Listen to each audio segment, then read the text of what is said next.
Hello दोस्तों, welcome back. आप सभी का स्वागत है एक बार फिर से। आज की क्लास एक स्पेशल क्लास मिलने वाली है आप लोगों को, और वोकैबुलरी की क्लास रहेगी। स्पेशल इसलिए कि अभी तक हम लोग ज़्यादातर मतलब एमसीक्यूज लगाते हैं।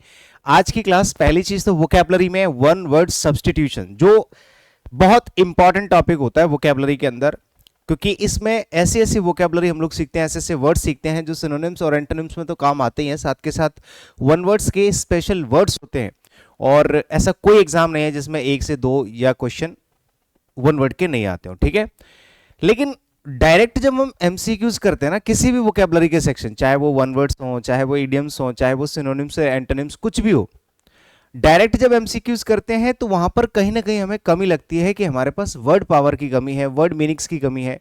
तो सबसे पहले मैं जो प्रेफर करता हूं हर स्टूडेंट के लिए, वो प्रेफर करता हूं कि पहले वोकैबुलरी में आपको वन लाइनर वर्ड्स मिले, किसी भी सेक्शन के वन लाइनर। उसके बाद क्या होता है कि आपके पास जब कलेक्शन हो जाता है, जब आपके पास बहुत सारे वर्ड्स होते हैं, बहुत सारे वर्ड मीनिंग्स होते हैं, तो फिर आपके लिए एमसीक्यूज लगाना बहुत आसान हो जाता है। तो आज की जो क्लास रहेगी ये स्पेशल वन वर्ड सब्स्टिट्यूशन की क्लास रहेगी, लेकिन वन लाइनर, यानी कि मैं आपको वन लाइनर वन वर्ड सिखाऊंगा, ठीक है। और टारगेट रहेगा, वैसे तो देखते हैं कितने हो पाते हैं, लेकिन टारगेट हमारा 150 एटलीस्ट होगा, ठीक है। 150 वन वर्ड्स कम से कम रहेंगे, ठीक है। तो उसके बाद अच्छा, हर सेक्शन की मैं वन लाइनर क्लासेस दूंगा आपको स्पेशल, जैसे कि अभी वन वर्ड की चल रही है, फिर इडियम की, फिर एंटोनिम्स और सिनोनिम्स की, वर्ड मीनिंग्स की। उसके बाद फिर मैं आपको एमसीक्यूज की भी क्लास दूंगा, ठीक है। तो चलो फिर सेशन की शुरुआत करते हैं, ठीक है। और सारे के सारे ओरिएंटेड वर्ड्स होंगे, एक भी शब्द ऐसा नहीं होगा जो आपका बाहर का हो या ऐसा हो बेफिजूल जिससे आपका फायदा ना हो, ठीक है ना। चलिए भाई, सबसे पहला शब्द है एबोटेयर। क्या होता है एबोटेयर? एबोटेयर का मतलब क्या होता है? अल्फाबेटिकल ऑर्डर में लगे हुए हैं, ठीक है। एक शब्द होता है एबोटेयर, इसका मतलब देखो, हिंदी मीनिंग और इंग्लिश मीनिंग दोनों लिखे हुए हैं। जैसे एक ऐसी जगह जहां पर जानवरों को काटा जाता है, स्पेशली किसके लिए? खाने के लिए, ठीक है। बूचड़ खाना या कसाई खाना जिसको बोलते हैं, आपने देखा होगा मार्केट में कई जगह दुकान लगी होती है मांस की, मीट की, तो वहां पे मुर्गे या बकरे इनको काटा जाता है। तो उस जगह को जब आप बोलोगे ना, यहाँ पे इंग्लिश मीनिंग में भी लिखा हुआ है, जिसको हिंदी में समझ में आता है अच्छी बात है, इंग्लिश में समझ में आता है, दोनों मीनिंग्स लिख रखे हैं, ठीक है। ऐसी जगह जहां पर एनिमल्स को मारा जाता है, काटा जाता है जस्ट फॉर फूड, खाने पीने के लिए, मतलब खाने के लिए, ठीक है। तो उस जगह को, उस दुकान को आप क्या कहोगे? एबेटॉयर। क्या कहोगे मेरे भाई? एबेट। अगर ऐसा क्वेश्चन आता है, स्टेटमेंट आपके सवाल में पूछा जाता है, स्टेटमेंट ऊपर लिखा होगा sentence, the place where animals are killed for food is called. चार ऑप्शंस होंगे आपके पास, उसमें से एक शब्द आपको चूज करना है, एबेटॉयर, ठीक है। कसाई खाना इसको बोलते हैं हिंदी में। आगे चलो, एबोट का मतलब क्या होता है सर? एबोट का मतलब होता है एक ऐसा व्यक्ति who is head of a monastery, इसको आप कह सकते हैं। एक और शब्द होता है प्रायर। अगर प्रायर को आप नाउन की तरह यूज करते हैं तो इसका मतलब भी क्या होता है? एक मोनेस्ट्री, मोनेस्ट्री का मतलब होता है मठ। इसका मीनिंग क्या होता है? मोनेस्ट्री का मीनिंग होता है मठ, यहां पे लिख लेना मठ। सर ये मठ क्या होता है? जो बौद्ध लोग होते हैं ना, बौद्ध धर्म के जो अनुयायी होते हैं, उनका जो पूजा करने का स्थान है उसको हम लोग मठ बोलते हैं, मोनेस्ट्री, ठीक है। तो हेड ऑफ अ मोनेस्ट्री और एन एबी, एबी का मतलब भी वही होता है मठ, जहां पे बौद्ध लोग पूजा करते हैं, ठीक है। तो मठाधीश, उसका जो अध्यक्ष होता है, मठाध्यक्ष भी बोलते हैं या फिर मठाधीश भी बोलते हैं, ठीक है ना। तो इसको बोलेंगे एबोट, याद रखना है। प्रायर भी होता है, प्रायर को अगर आप एडजेक्टिव की तरह यूज करोगे ना, तो इसका मतलब होता है पहले वाला, पहले वाला, एंटीसीडेंट। लेकिन जब आप इसको नाउन की तरह यूज करते हैं तो इसका मतलब भी मठाधीश या मठाध्यक्ष होता है। बहुत कम लोगों को पता होता है। एब्रीविएशन तो सबको पता है, शॉर्टेस्ट फॉर्म होती है, ठीक है। आपको भी हम लोग लिखाते रहते हैं कि ये इसकी एब्रीविएशन है। A shorten form of a word और फ्रेज किसी भी एक वर्ड या किसी एक फ्रेज की जो शॉर्टन फॉर्म होती है, छोटी फॉर्म होती है, शॉर्ट फॉर्म होती है, या संक्षिप्तीकरण जिसको बोलते हैं, संक्षेप भी कह सकते हो, कोई दिक्कत नहीं है। संक्षेप एब्रीविएशन नाउन की तरह यूज किया जाएगा, ION लगा हुआ है लास्ट में, तो भैया नाउन तो होगा ही होगा, ठीक है। तो एब्रीविएशन का मतलब होता है shortened form of a word और अ फ्रेज। सिंपल है, कभी भी आपको ऐसा स्टेटमेंट मिले और नीचे चार ऑप्शन मिले तो आप एब्रीविएशन उसमें से चूज करके आओगे, ठीक है भाई। नेक्स्ट, एब्डिकेशन जानते क्या होता है? पहले तो एब्डिकेट वर्ड समझो। एब्डिकेट का मतलब क्या होता है पहले वो समझो, उसके बाद ये समझना। एब्डिकेट होता है वर्ब, जिसका मतलब होता है त्यागना। क्या त्यागना भाई? पद को त्यागना।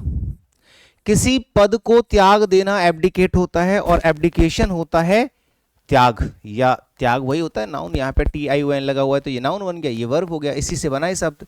टू फॉर्मली गिव अप, किसी चीज को फॉर्मली औपचारिक रूप से किसी चीज को त्याग देना होता है एब्डिकेशन। ठीक है, हाँ जी। तो एब्डिकेट वर्ब होता है, एब्डिकेशन नाउन होता है, औपचारिक रूप से त्याग या औपचारिक त्याग जिसको कहते हैं उसे एब्डिकेशन कहोगे। और त्याग ना जो होता है किसी पद को, जैसे कि अगर कोई व्यक्ति है, मिनिस्टर है, वो अपने पद से त्याग पत्र दे देता है, तो वहां पर आप एब्डिकेट वर्ड यूज कर सकते हैं एज अ वर्ब। ठीक है बाबू, आगे आ जाओ नेक्स्ट।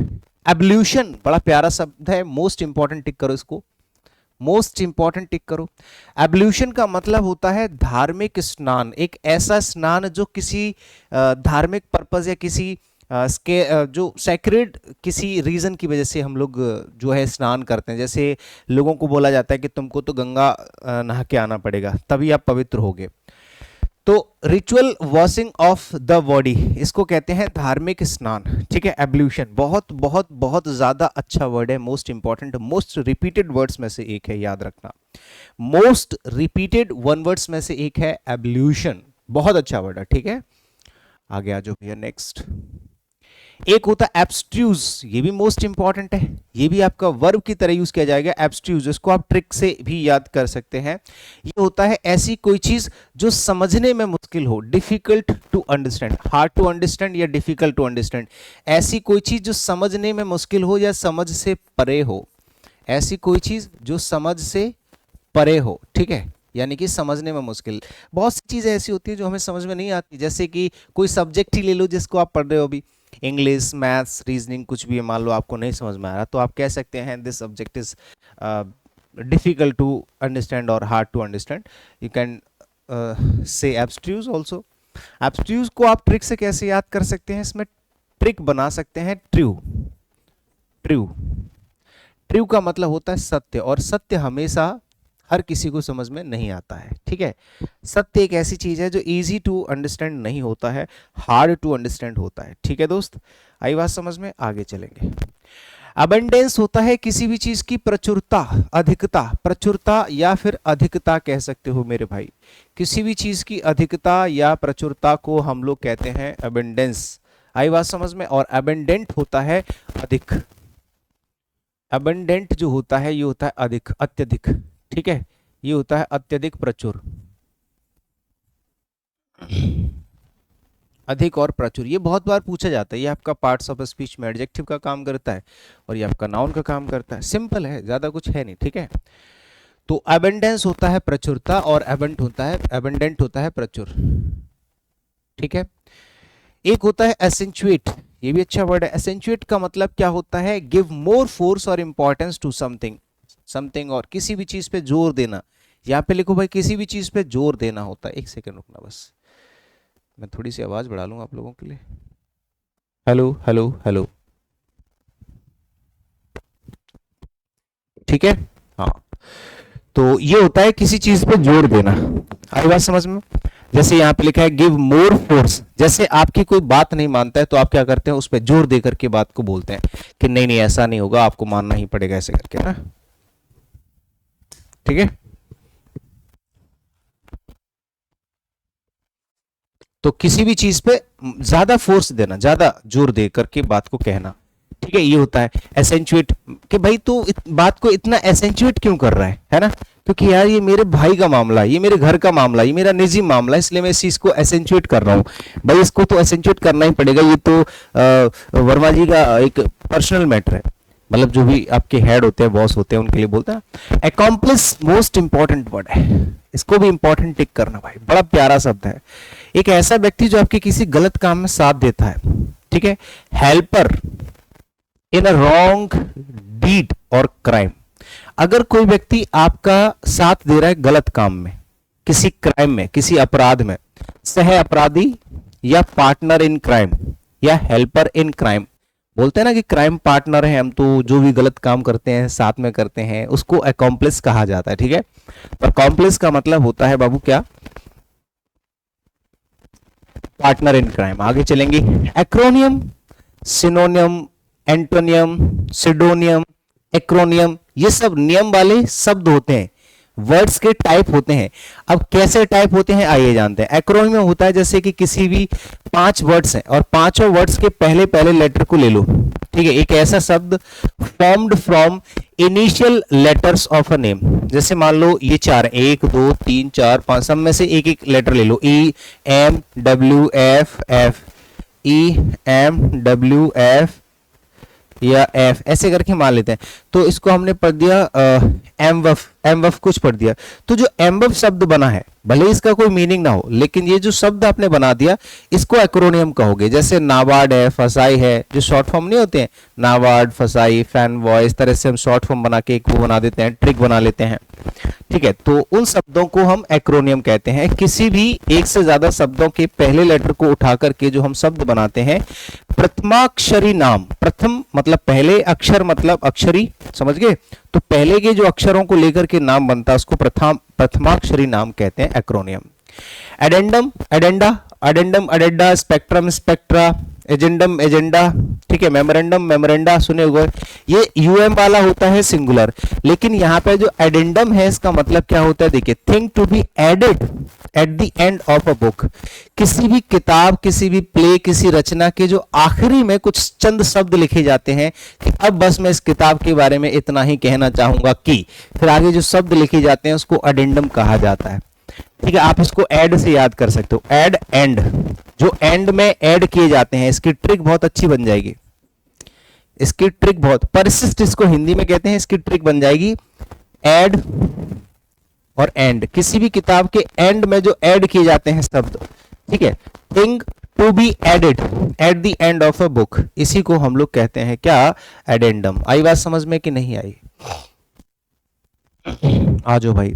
एडवर्टाइजमेंट तो सबको पता है, या ये तो विज्ञापन होता है, प्रचार होता है, इसको प्रचार प्रसार भी कह सकते हैं, ठीक है, इसको आप प्रचार भी कह सकते हो। Advertisement, a public notice offering और asking for goods services etc, किसी भी चीज का एडवर्टीजमेंट।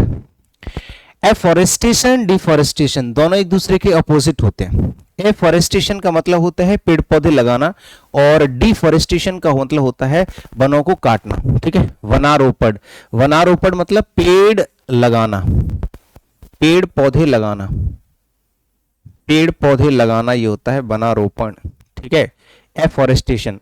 और यहीं पे अगर डिफॉरेस्टेशन कर दोगे, डिफॉरेस्टेशन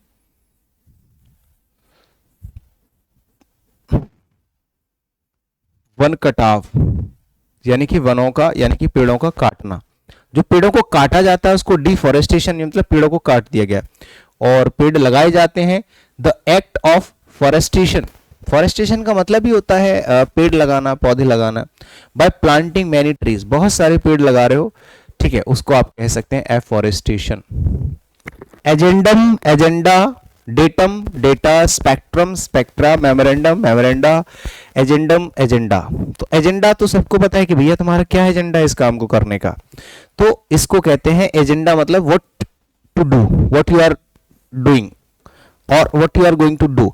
तुम आगे क्या करने वाले हो 5 साल में, हमें बताओ तो सही। आपको हमने मुख्यमंत्री तो बना दिया, लेकिन अब आगे 5 साल में आप करोगे क्या, आप क्या करने वाले हैं, तो उसके लिए ना एक एजेंडा बनता है, ठीक है, और उसकी एक लिस्ट बनती है कि हम आपके राज्य में ये सब करने वाले हैं। आइटम्स ऑफ बिजनेस और for consideration at a meeting, चाहे वो किसी भी चीज का हो सकता है एजेंडा, किसी भी चीज का। बोलते हैं आज की मीटिंग का एजेंडा क्या है, आज की मीटिंग का एजेंडा ये है कि हमारे कंपनी की सेल्स नहीं इंप्रूव हो रही है, प्रोडक्ट्स में शिकायत आ रही है। तो वो एक पॉइंटर्स होते हैं जो एक किताब में लिखे होते हैं, उसी किताब को, उस लिस्ट को, उस पेपर को आप एजेंडा बोल सकते हैं, ठीक है।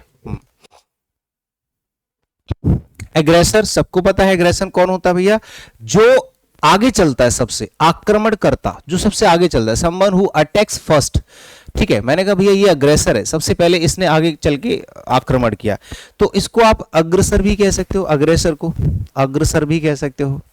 अग्रसर मतलब कौन होता है, जो व्यक्ति आगे चलता है, और आगे कौन चलता है, जो सबसे पहले अटैक करता है, जो सबसे अग्रसर, अग्रेसर, अग्रसर, जो आगे चल रहा है, सबसे पहले जो अटैक कर रहा है, दैट इज कॉल्ड एग्रेसर। बहुत प्यारे शब्द हैं यार, मुझे भी तो याद है, आप सोचो ना, ऐसा नहीं है कि मैं दिन रात रटता हूं इनको, ऐसा कुछ नहीं है। या फिर ये कह सकते हो कि मैं इतने सालों से पढ़ा रहा हूं इसलिए, बट हाँ पढ़ा रहा हूं, उसके अलावा भी ये चीज है कि अगर आप थोड़े से भी एफर्ट्स डालते हो तो चीजें याद रहती हैं, ऐसा नहीं है।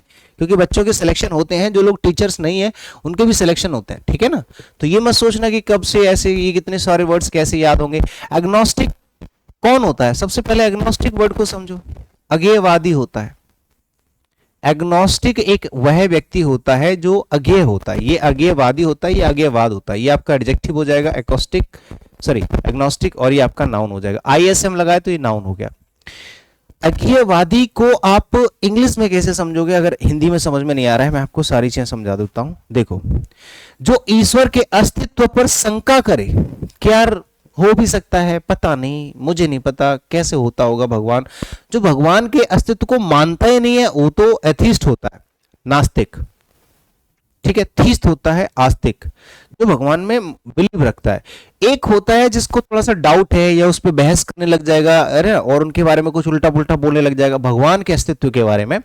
तो doubtful about the existence of God, भगवान के अस्तित्व में ना तो बिलीव कर रहा है और ना ही बिलीव छोड़ रहा है कि नहीं मैं बिलीव नहीं करता। ना तो नास्तिक है नास्तिक है, बीच में अटका हुआ है, उसको अज्ञेयवादी बोलते हैं। और कभी भी भगवान के बारे में बहस करने से, उनके बारे में उल्टा पुल्टा बोलने से, जैसे कि अगर आप, मैं बताऊं, अभी एक रिसेंटली आप देख रहे होंगे एक वीडियो वायरल हो रहा है इंस्टाग्राम और यूट्यूब वगैरह पे, कि एक लड़की ने एचडीएफसी बैंक की एम्प्लॉय थी कोई ठाकुर, तो उसने ठाकुर बोल दिया कि मैं ठाकुर हूं, एक उसमें एग्रेशन में आकर के। तो लोग उसका मजाक मजाक तो खैर नहीं बना रहे, मतलब एक कह रहे हैं कि बताओ इसमें ये जातिवाद फैला रही है, बट ऐसा नहीं है भाई। अगर वो ठाकुर है जाति से और उसने बहस में ठाकुर बोल दिया तो उसमें कोई बुरा नहीं कर दिया। बहुत से लोग बोलते हैं, जो दलित होते हैं वो दलित बोलते हैं, जो ब्राह्मण होते हैं ब्राह्मण बोलते हैं, कोई यादव होता है यादव बोल देता है, सब बोल देते हैं, सब अपनी जात बोलते हैं, कोई दिक्कत वाली बात नहीं है। और अपनी जाति, अपनी कास्ट, अपना धर्म बताने का अधिकार सबको भाई, बोलने का अधिकार है, क्यों दिक्कत है? कुछ भी बोल सकता है इंसान, ठीक है। लेकिन ऐसे ही क्या होता है कि कुछ लोग बीच में अटके हुए हैं। जैसे कि दलितों को ले लो, ना तो वो अपने धर्म को छोड़ सकते हैं और ना ही अपना रहे हैं, है ना। कुछ लोग हैं इस चीज पे बहस करते रहते हैं। तो कुछ लोग हैं, सबकी नहीं बता रहा, हमारे दोस्त तो हमारे सब तरह के, हम तो साथ बैठ के खाना खाते हैं, हमारे पास तो सब लोग सब एक जैसे हैं। तो ये होता है कि इंसान उसको कैसे ले रहा है, इंसान की प्रवृत्ति क्या है, ठीक है। कुछ लोग बीच में अटके हुए हैं, उनको एग्नोस्टिसिज्म या एग्नोस्टिक कहेंगे, ठीक है। अज्ञेयवादी व्यक्ति ये होते हैं और अज्ञेयवाद ये होता है, ठीक है ना। एलियन तो सबको पता है, जो विदेशी होते हैं, जो हमारे यहाँ के नहीं है, विदेशी हैं मतलब दूसरे गोले के हैं। One who belongs to different country, race of group, किसी गैर नागरिक, यानी कि जो व्यक्ति यहाँ का नहीं। एलियन मतलब समझते, जो हमारी धरती के लोग नहीं है उनको एलियन कह दो। जो हमारे देश के लोग नहीं है उनको भी एलियन कह सकते। जो हमारे राज्य के नहीं है उनको भी आप एलियन कह सकते हैं कि यार तुम लोग एलियन हो, है ना। लेकिन अजीब सा लगेगा बोलने में, बट एलियन का मतलब होता है जो स्ट्रेंजर होता है, जिससे हम पहचान में नहीं है, जो हमारे यहाँ का नहीं है, लोकल का नहीं है। एलिमनी का आजकल ज्यादा लफड़ा चल रहा है, आप सभी को पता होगा। ये भी एक ऐसा धन होता है जो तलाक के पश्चात बीवी को स्पेशली एक रकम दी जाती है कि चल कोई बात नहीं, है ना, पति ज्यादा पैसे वाला था, पत्नी के पास पैसे नहीं थे तो उनको पैसे दे दिया, एक, है ना। इसको तलाक के पश्चात दी जाने वाली रकम कहते हैं। लेकिन ये जरूरी नहीं है कि महिला को ही दिया जाए, है ना। कमजोर पक्ष को दिया जाता है जो फाइनेंशियली वीक होता है। लेकिन वो क्या है कि ना, कागजात में और हर चीज में पति का नाम होता है या पति के नाम पे चीजें होती हैं, तो उसमें वही पैसे वाला हो जाता है, इसलिए वाइफ को पैसा दिया जाता है। Allowances fixed after divorce to a wife, पत्नी को जो अलाउंस दिया जाता है उसको एलिमनी कहा जाता है। तलाक पश्चात की जो जीवन वृत्ति होती है या जो रकम होती है, पैसा होता है, उसको एलिमनी कहा जाता है। ये तो बहुत चर्चा में रहा है। एलिगरी तो अलंकार होता है भैया, प्रतीक कथा कह सकते हो, एलिगरी ऐसी गाथा, ऐसी कथा, ऐसी स्टोरी, ऐसी कहानी जिसमें प्रतीक यानी कि चिन्ह, यानी कि चित्रण के द्वारा किसी चीज को, प्रतीकों के द्वारा, चिन्ह के द्वारा, साइंस के द्वारा समझाया कहा जाता है, उस कथा को हम एलिगरी कहते हैं। इसको प्रतीक कथा कहेंगे, ठीक है। Story in which ideas are symbolised as people, ideas को सिंबलाइज किया जाता है, ठीक है। ये बहुत इंपॉर्टेंट वर्ड आपका हो जाएगा, बहुत ज्यादा इंपॉर्टेंट। ऐसी स्टोरी जिसके अंदर आइडियाज को पिक्चर्स के द्वारा समझाया जाता है या उनको पिक्चर्स के थ्रू बोला जाता है कि देखो ये पिक्चर्स हैं और इनको ऐसे आप मान लो कि ये देखो गुड्डा राजा है, ये रानी है। तो मतलब ऐसे करके प्रतीक कथा जो होती है, प्रतीक मतलब चिन्ह होते हैं, ठीक है ना। एलिट्रेशन भी होता है, ये भी अलंकार, ये अलंकार होता है। अनुप्रास अलंकार, फिगर ऑफ स्पीच। अब अनुप्रास क्या होता है, उसको ऐसे समझो इंग्लिश में, commencement of adjacent words with the same letter. कनक कनक ते सौगुनी मानकता दिखा, भी हिंदी में तो चलो मैंने ऐसे बोल दिया, बहुत सारे वर्ड्स होते हैं। इंग्लिश में जैसे मान लो 10 वर्ड्स हैं, 10 वर्ड का जो पहला लेटर है वो स स स स स से शुरू हो रहा है, तो उसको आप कहेंगे कि इसके अंदर कौन सा अलंकार है, फिगर ऑफ स्पीच कौन सा है, तो उसमें कहोगे एलिट्रेशन अलंकार है। इसमें एलिट्रेशन फिगर ऑफ स्पीच है, यानी कि कमेंसमेंट मतलब शुरुआत होती है। किसी भी शब्द की शुरुआत हो रही है, जो भी बगल बगल में शब्द लिखे हैं उनका जो पहला लेटर है वो एक जैसा साउंड होगा या एक जैसे स्पेलिंग से शुरुआत होगी, उसको हम लोग एलिट्रेशन कहते हैं, ठीक है। अनुप्रास। ऑल्ट्रस्ट कौन होता है भैया, ये दूसरों पे दया करता है, परोपकारी, एडजेक्टिव की तरह यूज कर सकते हो। ऑल्ट्रस्ट जो होता है वो होता है परोपकारी, दूसरों पे दया करने वाला। One who lives and works for the welfare of others, एक ऐसा व्यक्ति जो जीता है या काम करता है सिर्फ और सिर्फ दूसरों के लिए, परोपकारी व्यक्ति, ठीक है, भलाई करने वाला लोग। मानव प्रेमी कह सकते हो, ऑल्ट्रस्टिक, ठीक है, ऑल्ट्रस्टिक भी हो सकता है, ऑल्ट्रस्ट भी हो सकता है। अमेचर कौन होता है, ये शौकीन होता है भैया। अमेचर कौन होता है, ये शौकीन या पेशेवर कह सकते हैं। लैकिंग प्रोफेशनल स्किल्स और एक्सपर्टीज, जैसे मान लो आजकल आपने देखा होगा बहुत से लोग ना गिटार बजाते होते हैं रोड पे, 3-4 हजार रुपए के गिटार दिल्ली में बहुत सस्ते मिल जाते हैं, 3-4 हजार रुपए के गिटार मिल जाएंगे और वो कहीं भी माहौल बनाने के लिए ऐसे बैठ जाते हैं, डिंग डिंग डिंग। असल में ना तो उनका काम है गिटार बजाना, ना उन्होंने गिटार बजाना सीखा है, ना वो उससे पैसे कमा रहे हैं, just for fun, just for casual casual fun, बस नॉर्मली अपने शौक के लिए आप गिटार ले आए हो घर पे, बस इतना है। तो एमेचर होता है शौकीन, शौकीन, ठीक है। अनप्रोफेशनल कह सकते हो, अनप्रोफेशनल, अगर किसी भी काम में एक अनप्रोफेशनल व्यक्ति है, कोई प्रोफेशन नहीं है उसका वो काम में, तो उसको आप कहेंगे एमेचर, ठीक है ना। एक होता है एम्बेसडर, तो आपको पता ही है, राजदूत होता है बाबू।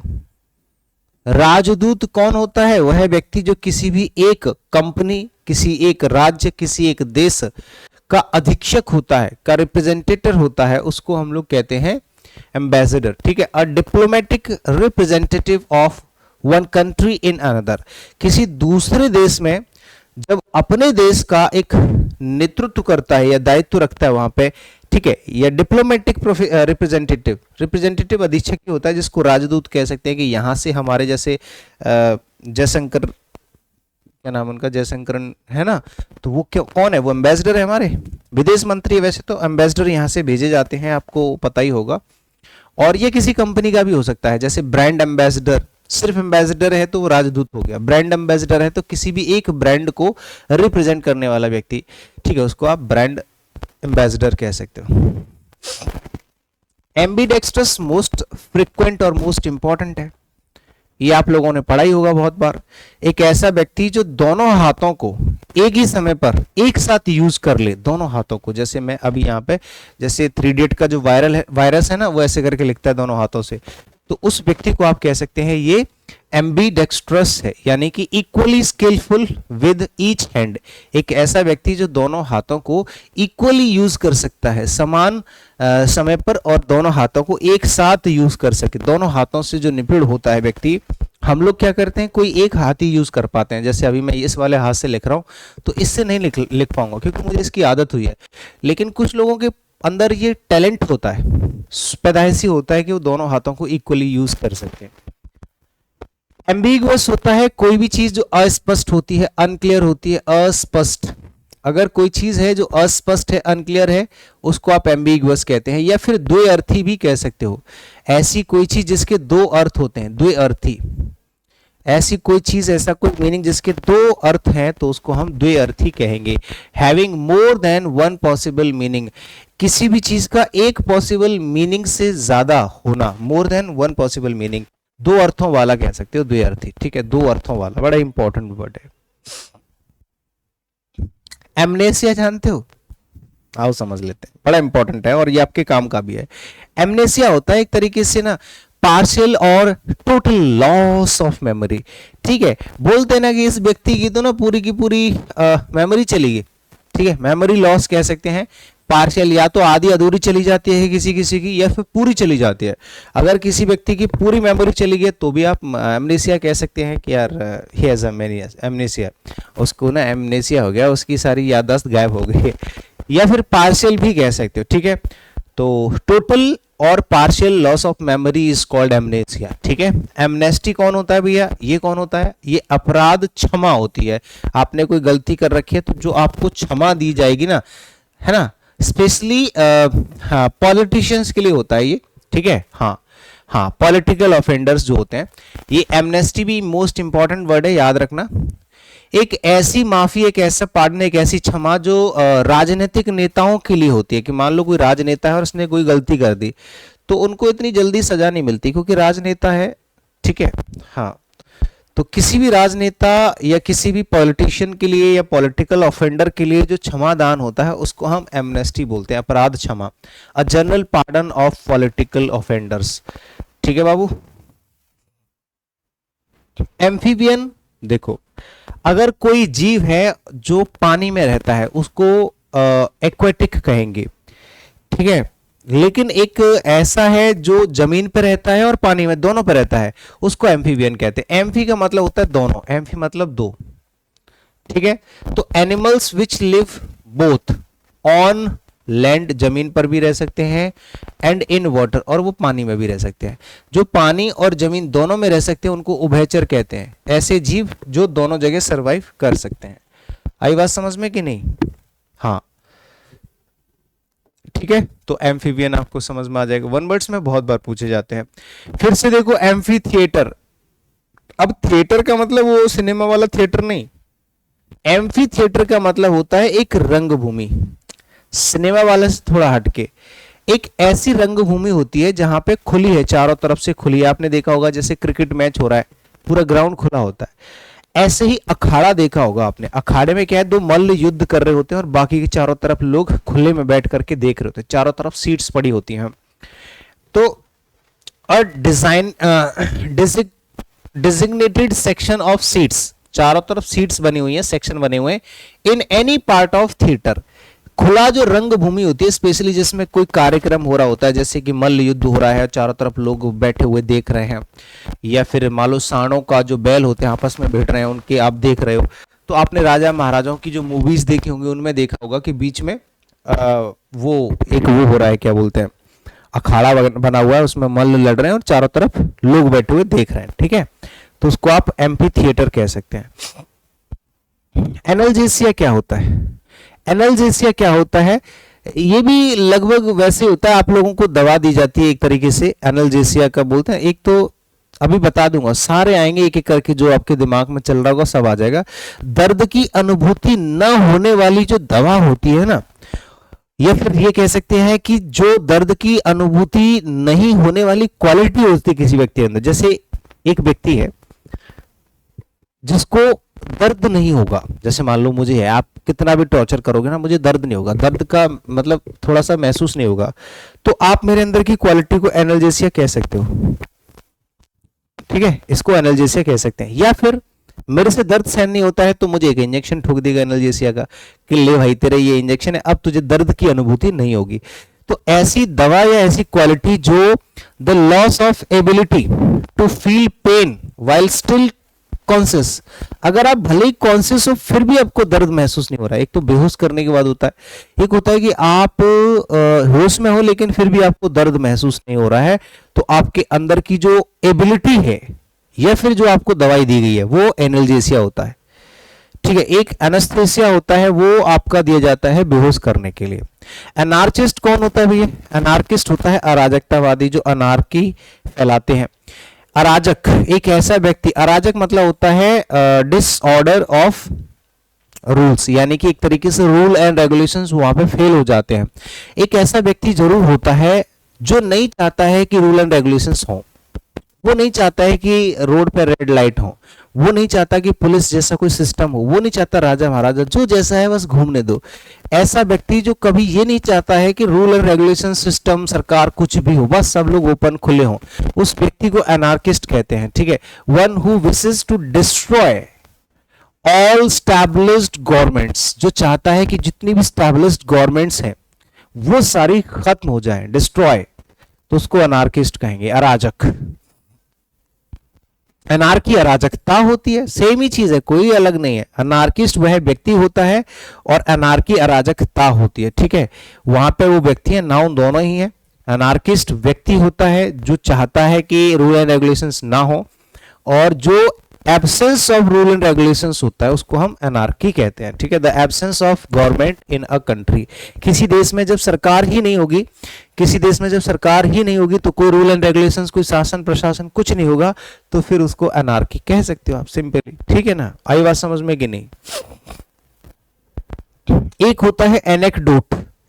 एनेक्डोट क्या होता है, आपने देखा होगा कि जब आप नाना नानी के पास बैठोगे या दादा दादी के पास, तो वो आपको ना अपना कोई एक किस्सा सुनाने लग जाएंगे। पता है क्या हुआ था आज से 10 साल पहले, एक ऐसी ऐसी बात, एक छोटा सा किस्सा होगा, बड़ा ही इंटरेस्टिंग सा होगा, बड़ा मजा आएगा सुनने में।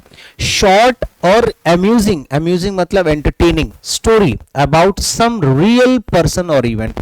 कोई रियल पर्सन और कोई रियल इवेंट के बारे में छोटी सी घटना होती है, छोटी सी घटना बड़ी इंटरेस्टिंग होती है, उसको हम एक किस्सा कहते हैं। पता है, एक किस्सा मैं सुनाता हूँ आपको अपने कॉलेज टाइम का, तो वो किस्सा होता है, एक शॉर्ट स्टोरी होती है और अम्यूजिंग स्टोरी होती है।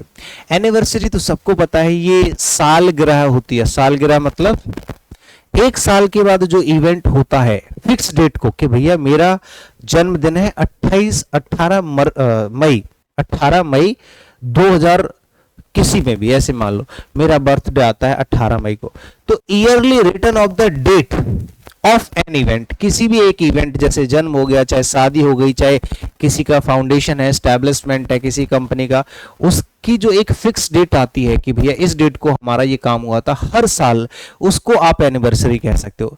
ठीक है, हम लोग एनिवर्सरी को सिर्फ शादी के लिए ही मनाते हैं कि शादी की सालगिरह है, नहीं, किसी भी चीज की हो सकती है। Yearly return of the date of an event, any event, anniversary. ठीक है, एनुअल होता है सालाना। अब ये देखो, इसमें फिक्स डेट नहीं होती, ये भी एक साल में एक बार होता है। कोई भी ऐसा फंक्शन, कोई भी ऐसी चीज जो साल में एक बार होती है, डेट फिक्स नहीं है कि इतनी ही डेट को होगी, कभी भी हो सकती है। जैसे कि कॉलेज के अंदर एक एनुअल फंक्शन होता है, जैसे हर साल बच्चे निकलते हैं, हर साल बच्चे आते हैं, तो जो फाइनल ईयर वाले जो बच्चे आउट होते हैं, तो उनके लिए ना वो सब लोग मिलकर के या जूनियर्स मिलकर के सीनियर्स को फेयरवेल करते हैं, तो फेयरवेल हो गया, आपका एनुअल फंक्शन हो गया। ये साल में एक बार होता है, जो एक्शन, जो इवेंट साल में एक बार होता है, सालाना, कभी भी हो सकता है। ठीक है, that which happens once in a year, ऐसी कोई चीज जो साल में एक बार होती है उसको हम एनुअल कहते हैं। एनॉमली होता है असाधारण, यानी कि कोई भी ऐसी चीज जो एनॉमली है, डेविएशन और डिपार्चर फ्रॉम कॉमन रूल और स्टैंडर्ड और व्हाट इज नॉर्मल। मतलब सिंपल आप कह सकते हैं कि कोई चीज एबनॉर्मल है, सिंपल एबनॉर्मल। एनॉमली मतलब एबनॉर्मल, एबनॉर्मल या फिर कह सकते हैं अनयूजुअल। ठीक है, सबसे अलग या असाधारण ऐसे कह सकते हैं। एनोनिमस तो गुमनाम होता है, जिसका नाम ना हो। अ बुक और अ वर्क ऑफ आर्ट, कोई भी वर्क ऑफ आर्ट, कोई कला का कोई कार्य है, या फिर कोई किताब है या कोई साहित्यिक कला है जिसका ऑथर ही ना पता हो कि ये किसने लिखा है, अननोन लिख देते हैं, तो एनोनिमस मतलब गुमनाम, जिसका नाम ही ना हो। मैंने कहा ये किताब तो बढ़िया है, किसने लिखी है, कि किसी का नाम ही नहीं है उस पे, ऑथर के आगे लिखा हुआ एनोनिमस, गुमनाम, ये लिखा ही नहीं है। एंटागोनिस्ट तो सबको पता है, इंपॉर्टेंट है, ये वन वर्ड्स के साथ भी इंपॉर्टेंट है, साथ के साथ ये ईडियम्स और एंटोनिम्स और सिनोनिम्स में भी पूछा जाता है बहुत बार। एंटागोनिस्ट होता है विरोधी, वह व्यक्ति जो आपके विरोध में हो, सामने विपरीत खड़ा हो, तो उसको आप कह सकते हैं विरोधी। वन दैट अपोजेस अदर्स, एक ऐसा व्यक्ति जो किसी दूसरे व्यक्ति को अपोज करता है, बिल्कुल खिलाफ। एंटीडोट एक ऐसी दवाई होती है जो किसी भी दवा के जहर को कम करती है, किसी भी चीज के जहर को कम करती है। जैसे अगर मान लो आपको सांप खा जाए, सांप काट जाए, तो सांप अगर आपको काटेगा तो फिर आपको एंटीडोट लगवाना पड़ेगा उसी जहर का। A medicine to cure the effect of poison, जहर के असर को कम करने की दवा, जहर नाशक कह सकते हो। एक ऐसी दवा जो जहर के असर को कम कर दे उसको जहर नाशक कहते हैं। A medicine to cure the effect of poison, जहर को कम करने वाली दवा। एफेसिया क्या होता है?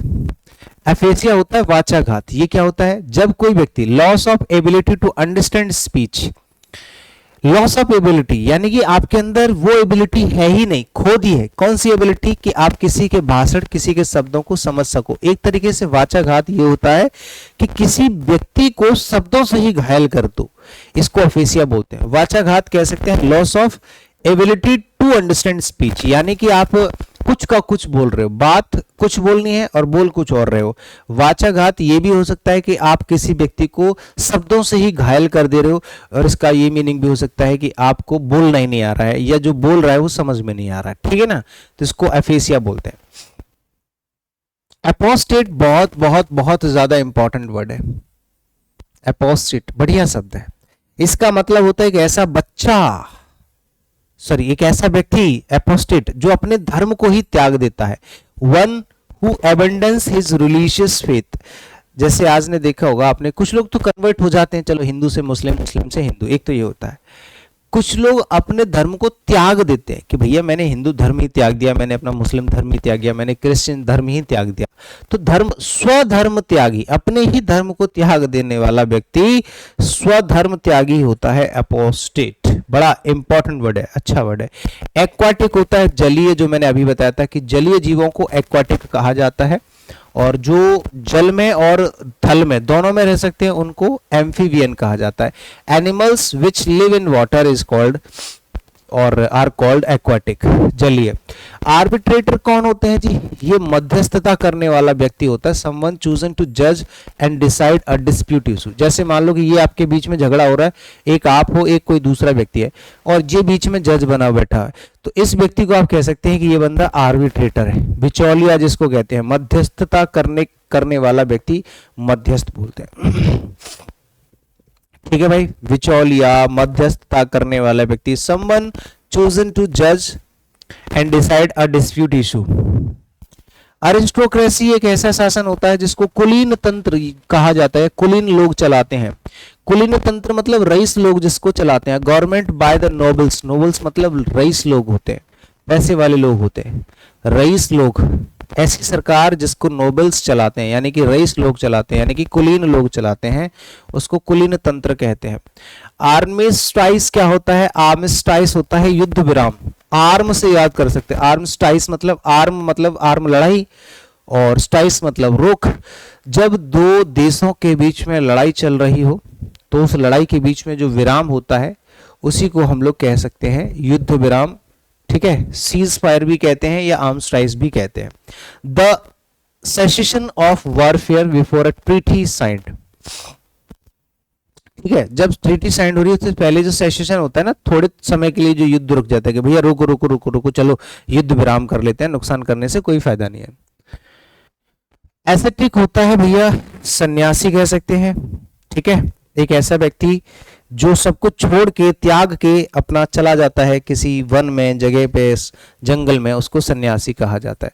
One who practises self denial as a spiritual discipline, एक ऐसा व्यक्ति जो भौतिकवाद को त्याग देता है, संसार के सुखों को त्याग देता है कि यार क्या ही करेंगे, चलो ठीक है, शादी नहीं करेंगे, नहीं करेंगे, सुख सुविधाओं से दूर रहेंगे और अपना सन्यासी जीवन व्यतीत करेंगे, तो उस व्यक्ति को एसेटिक कह सकते हो आप, ठीक है, सन्यासी। आई बात समझ में कि नहीं? आगे चलेंगे नेक्स्ट। असैसिनेशन बहुत इंपॉर्टेंट वर्ड है, मोस्ट इंपॉर्टेंट।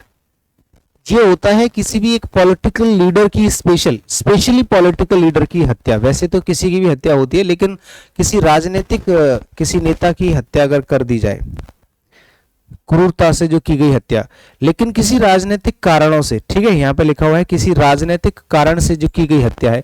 किलिंग और murder for political reasons, political reasons की वजह से जब किसी को मार दिया जाता है उसी को असैसिनेशन कहते हैं, हत्या, कत्ल, लेकिन पॉलिटिकल रीजंस की वजह से, ठीक है। एस्ट्रो मतलब खगोल, लॉजी मतलब साइंस। एस्ट्रोलॉजी तो आपको पता है, एस्ट्रोलॉजी ज्योतिष शास्त्र होता है। एस्ट्रोलॉजर के पास जाते हैं जब कोई चीज पूछनी होती है, तो एस्ट्रोलॉजर, एस्ट्रोलॉजी पढ़ के बनते हैं, एस्ट्रोलॉजी साइंस है, एस्ट्रोलॉजर आपका नाउन हो जाएगा, व्यक्ति, वो भी नाउन है, बट वो व्यक्ति जो एस्ट्रोलॉजी पढ़ता है उसको एस्ट्रोलॉजर कहते हैं। Science of the influence of the stars on human affairs, एक ऐसी साइंस जिसमें जो स्टार्स होते हैं उनका प्रभाव मानव जीवन पर कैसे पड़ता है उसके बारे में जो पढ़ाई की जाती है उसको ज्योतिष शास्त्र कहते हैं, ठीक है। और एस्ट्रोनॉमी जो होता है वो खगोल विज्ञान होती है, जिसमें खगोल यानी कि स्पेस के बारे में पढ़ाया जाता है, ठीक है। खगोल विज्ञान मतलब science of universe with sun, moon, star and planets. इन सभी प्लैनेट्स के बारे में जो भी पढ़ाई आप लोग करते हो कि कौन सा प्लैनेट कहाँ कैसे क्या, इनकी जो भी विचारधारा है, सारी चीजें, सारी डिटेल्स कहाँ पे पढ़ते हो आप? खगोल विज्ञान के अंदर, यानी कि एस्ट्रोनॉमी के अंदर, ठीक है। तो एस्ट्रोनॉमी मतलब होता है खगोल विज्ञान, स्पेस की जो साइंस होती है, साइंस ऑफ यूनिवर्स कह सकते हो बाबू, ठीक है। अगला है एथीस्ट, जो व्यक्ति भगवान को ही ना मानता हो, नास्तिक। इस व्यक्ति को आप कह सकते हैं कि ये क्या है? नास्तिक है, यानी कि वह व्यक्ति जो भगवान को ही ना मानता हो उसको नास्तिक कहा जाता है। और एक ऐसा व्यक्ति जो भगवान को मानता है वो थीस्ट होता है, ठीक है, वो थीस्ट होता है। आस्तिक ये भगवान को मानता है, जो भगवान को मानता है वो आस्तिक, और जो नहीं मानता है वो नास्तिक, ठीक है। A person who does not believe in the existence of God. एक तो अज्ञेयवादी आप पढ़ के आए, एग्नोस्टिक। एग्नोस्टिक वो व्यक्ति होता है जो भगवान के अस्तित्व में डाउटफुल है, संदेह है, कभी मान लेता है कभी नहीं मानता, लेकिन ये मानता ही नहीं है। एथीस्ट, मैं नहीं भगवान को मानता, ठीक है, उसको आप कहेंगे एथीस्ट।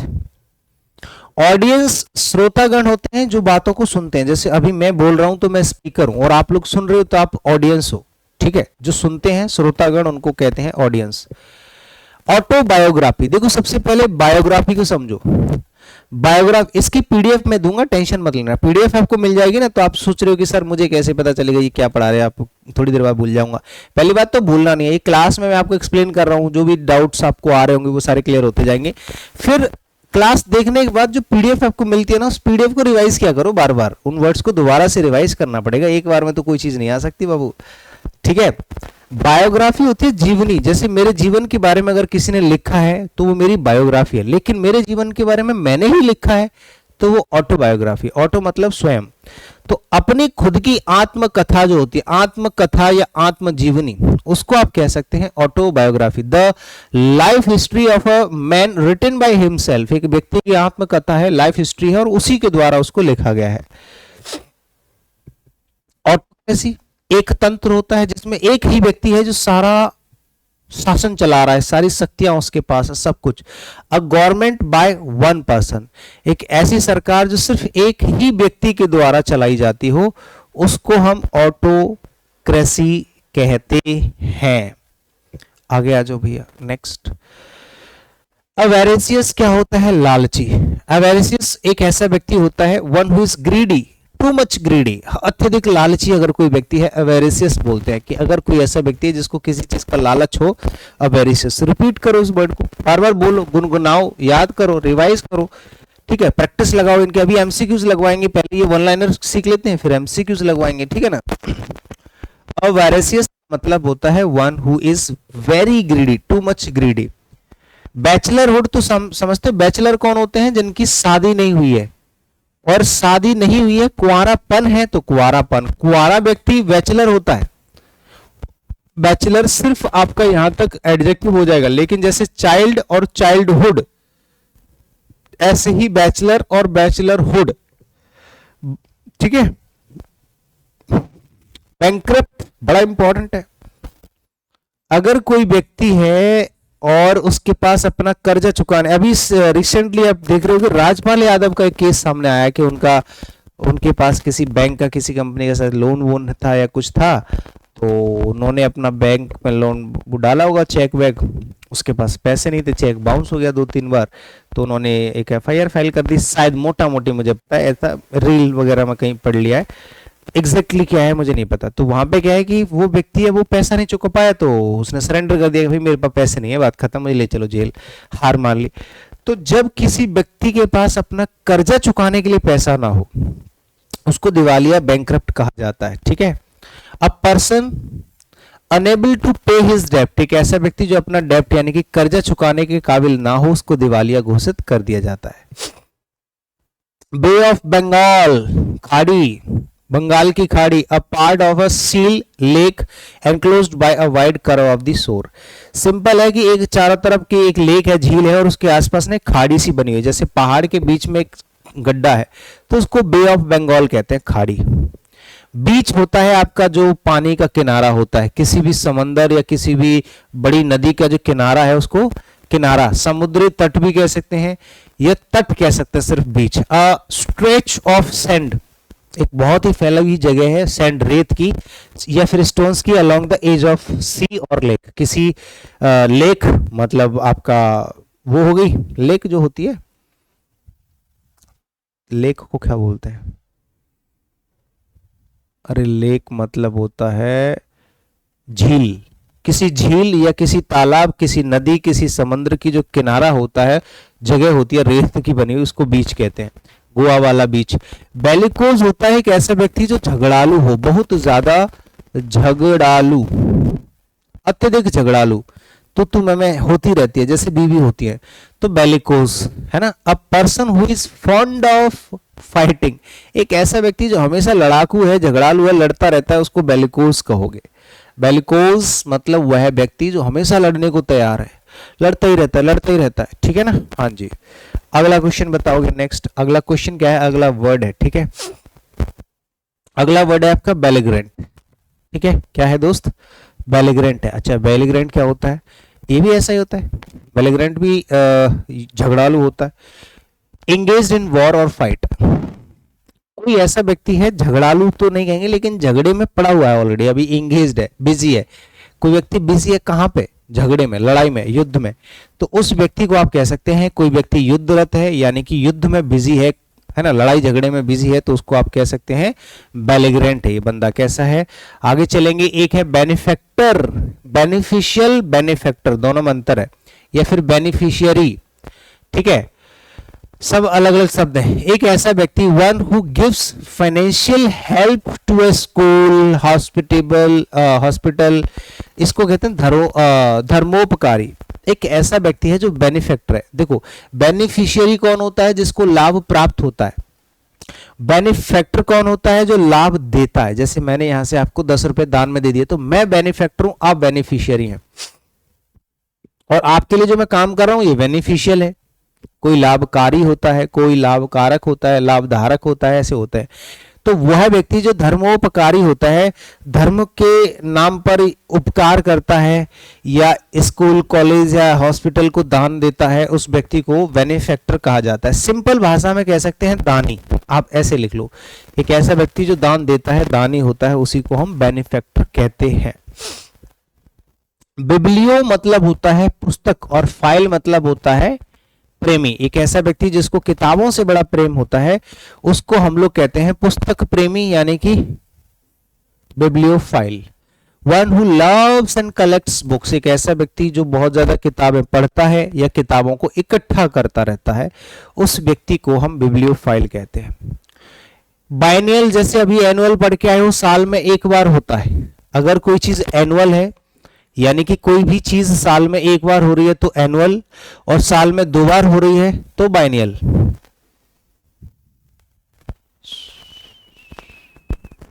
सॉरी, साल में 2 बार नहीं, 2 साल में एक बार, 2 साल में एक बार।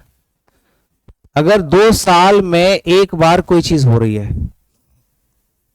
अगर साल में एक बार हो रही है तब तो कोई दिक्कत नहीं, साल में एक बार मतलब एनुअल, लेकिन साल में 2 बार मतलब बाइनियल, ठीक है। That which happens once in 2 year, 2 साल के बाद एक बार हो, 2 वर्षीय जिसको बोलते हैं, ठीक है ना। बाइगेमी, बाय मतलब 2 होता है, गैमी मतलब भाषा होती है। अगर कोई चीज ऐसी है जो 2 भाषाएं आती हैं जिसको, उसको बाइगेमी बोलते हैं। सॉरी, बाइगेमी नहीं, 2 भाषाएं नहीं, 2 विवाह, सॉरी उल्टा बोल दिया, 2 विवाह प्रथा, ये बहुत इंपॉर्टेंट है। अच्छा, एक प्रथा पहले चलती थी कि आप 2 शादियां कर सकते हो, और एक प्रथा तो पहले तो ऐसी प्रथा थी कि आप कई सारी शादियां कर सकते हैं, कोई रोक टोक नहीं है। तो अगर 2 शादी करना अलाउड होता है, एक तो पॉलीगैमी होता है, पॉलीगैमी,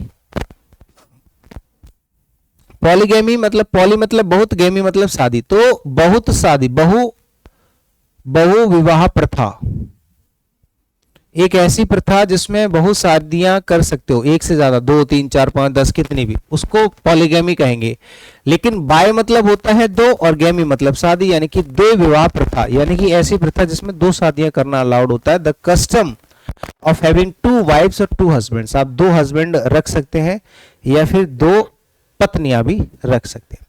बायगॉट कट्टर होता है, संकीर्ण विचारों वाला, one who is filled with narrow and prejudiced opinion, किसी भी चीज को लेके सीधा सटीक उसका विचार है कि भैया मैं हूं कट्टर हिंदू, और मैं हूं कट्टर मुस्लिम, मैं हूं कट्टर, जो भी है कट्टर है अपने विचारों को लेके, सिर्फ नो टॉलरेंस, जीरो टॉलरेंस, मैं भैया ऐसा ही हूं, मैं तो पूरा कट्टर हूं, है ना। तो बोलते ना कि अपने विचारों के प्रति संकीर्ण विचारों वाला जो व्यक्ति है वो कट्टर होता है।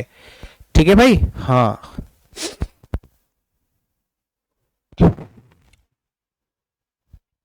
बाइलिंगुअल तो सबको पता है कि कोई भी चीज है जो 2 भाषाओं में लिखी है, चाहे कोई किताब है, जैसे मैं आपको किताब दिखा दूं, ठीक है, कोई भी किताब है, इंग्लिश की प्रैक्टिस बुक है हमारे पास, एक बाइलिंगुअल है, ठीक है, ये है, मैं दिखाई देता हूं वैसे, ठीक है, अभी है नहीं, चलो छोड़ो।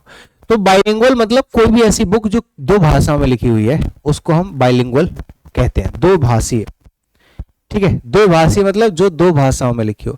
जैसे अभी मैं बाइगेमी पढ़ रहा था ना, वो बाइगेमी शादी वाला होता है, ये बाइलिंगुअल होता है, 2 भाषा। वन, चाहे वो किताब हो चाहे कोई व्यक्ति हो, one who can speak 2 languages और समथिंग रिटन इन 2 लैंग्वेजेस, कोई ऐसी चीज है जो 2 भाषा में लिखी हुई है या 2 भाषाएं कोई बोल सकता है। बायोग्राफी तो अभी अभी पढ़ के आए, ऑटोबायोग्राफी में खुद की जीवनी खुद लिखता है, बायोग्राफी में जीवनी होती है लेकिन लिखता कोई और है, सिर्फ होती है the life history of a man written by someone else, जीवनी है। जैसे कि अगर मैं आज कहूं कि भैया हमने एक गांधी जी के ऊपर ना एक वो लिखी है, किताब लिखी है, तो वो गांधी जी के ऊपर लिखी है, लिखी मैंने है, तो गांधी जी की उसमें आत्मकथा है, खुद ने लिखी उन्होंने। अगर खुद लिखते तो ऑटोबायोग्राफी होती, और बायोग्राफी है तो सिर्फ किसी और ने लिखी है, ठीक है, ठीक है। बायोगेमी होता है, सॉरी, बायोग्राफी होती है जीवनी किसी और के द्वारा लिखी गई। आगे चलेंगे, नेक्स्ट है आपका वाइब्ड, देखो, जिसके 2 पैर होते हैं, वाइब्ड कैसा, 2 पैर, 2 पैर, बाय मतलब 2, पैड मतलब पैर, मान लो ऐसे करके, पैड मतलब पैर होते नहीं है बट इससे याद कर सकते हैं, बाय मतलब 2 पैड, 2 पैड, 2 पहिया, 2 पाया मतलब जिसके 2 पैर होते हैं, एक ऐसा जानवर जिसके 2, जैसे हमारे, हम भी बाइपेड है, हम कौन है, बाइपेड है, मतलब जो इंसान होते हैं वो बाइपेड जानवर होते हैं, उनके 2 पैर होते हैं। तो animal with 2 feet is called vibed, और ठीक है। ब्लास्फेमी बहुत अच्छा वर्ड है, बहुत बढ़िया शब्द है, most important, most important, most repeated, कई बार पूछा गया है। एक ऐसा व्यक्ति जो किसी भी भगवान के प्रति एक मतलब निंदा करता है, उनके बारे में बुरा बोलता है, तो जो निंदा होती है ना, जो क्रिटिसाइज होता है, क्रिटिसिज्म, उसको ब्लास्फेमी बोलते हैं। ईश्वर की निंदा, ईश्वर के खिलाफ जो बोलना होता है, ईश निंदा इसको हिंदी में कहते हैं, ईश निंदा, भगवान के प्रति या भगवान के खिलाफ जो निंदा या जो भी बुरे शब्दों का इस्तेमाल किया जाता है। स्पीकिंग इररेलेवेंटली अबाउट गॉड और सैक्रेड थिंग्स, जो भी धार्मिक चीजें हैं या भगवान है उसके प्रति अगर आप गलत दुराचार कर रहे हैं, गलत तरीके से बातें कर रहे हैं, उसको हम बोलते हैं। ब्लिस मतलब हैप्पीनेस होती है भैया, खुशी। ब्लिस क्या होता है दोस्त, चरम सुख, यानी कि परफेक्ट है, अरे परम सुख होगा, चरम सुख नहीं, परम सुख होता है, क्या लिख दिया है, एक्सट्रीम हैप्पीनेस, खुशी, खुशी लिखो यार, मूड खराब कर दिया, ठीक है। हैप्पीनेस, एक्सट्रीम हैप्पीनेस जो होती है ना, उसको कहा जाता है बहुत ज्यादा खुशी है जब आपको मिलती है। बोहेमियन वो व्यक्ति होता है जो स्वेच्छाचारी, स्वेच्छाचारी कौन होता है, one who does not follow the usual norms of social life. अगर आप उसको ये बोलोगे ना कि चल भाई हमारे साथ सत्संग में, नहीं, मैं क्यों जाऊं, क्या मतलब है मेरा भाई, मैं जहां जाना मन करेगा वहां जाऊंगा। स्वेच्छाचारी, अपनी स्वेच्छा से जो व्यक्ति काम करता है, अपने हिसाब से चलता है, किसी के रूल एंड रेगुलेशंस या नॉर्म्स को नहीं मानता है, उस व्यक्ति को बोहेमियन कहते हैं। अपनी अपने में मगन, अपनी बातें मानेगा, अच्छा वर्ड है बोहेमियन, याद रखना, ठीक है। हाँ, जो किसी के बनाए हुए नियम कानून नहीं मानता है। बुक वर्म होता है किताबी कीड़ा, वह व्यक्ति जो किताबों में हमेशा घुसा रहता है, 24 घंटे किताबों में घुसा रहेगा।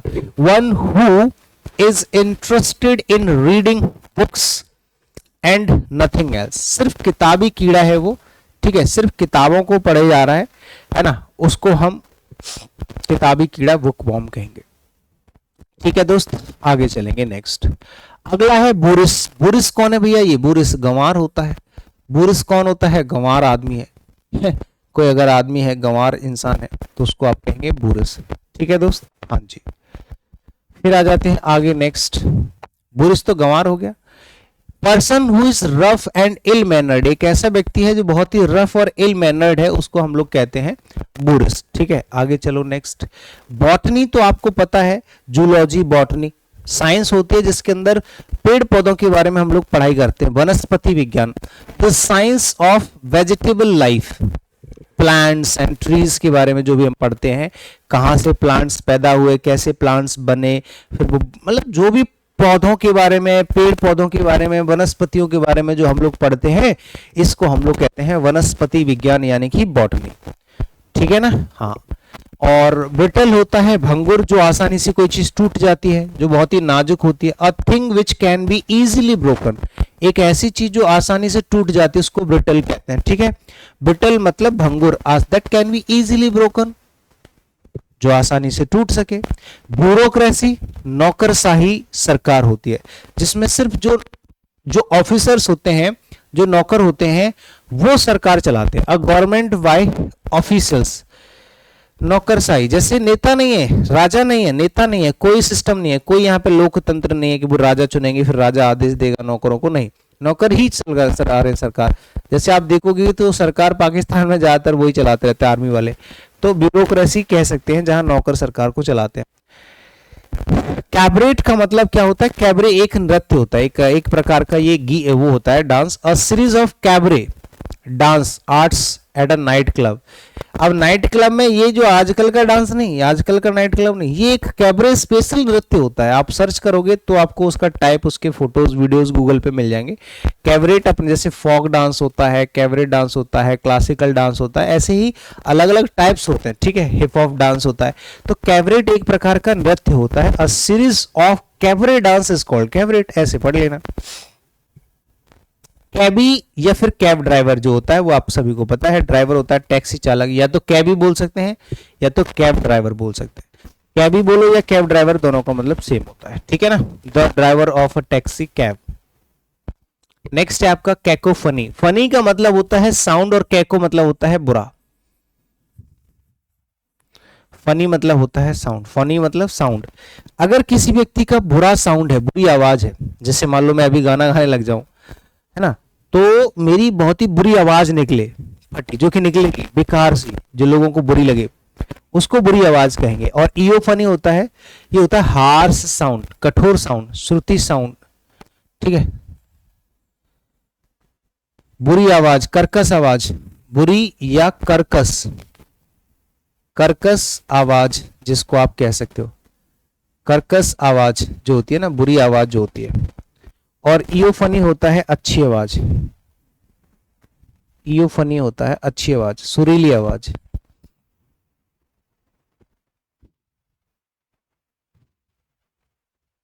सुरीली जो आवाज होती है इसको आप कहोगे इयोफनी। ठीक है ना। Next, casual, casual, casual Kajol से याद कर लेना। कैजुअल मतलब चापलूसी करना, खुशामद करना।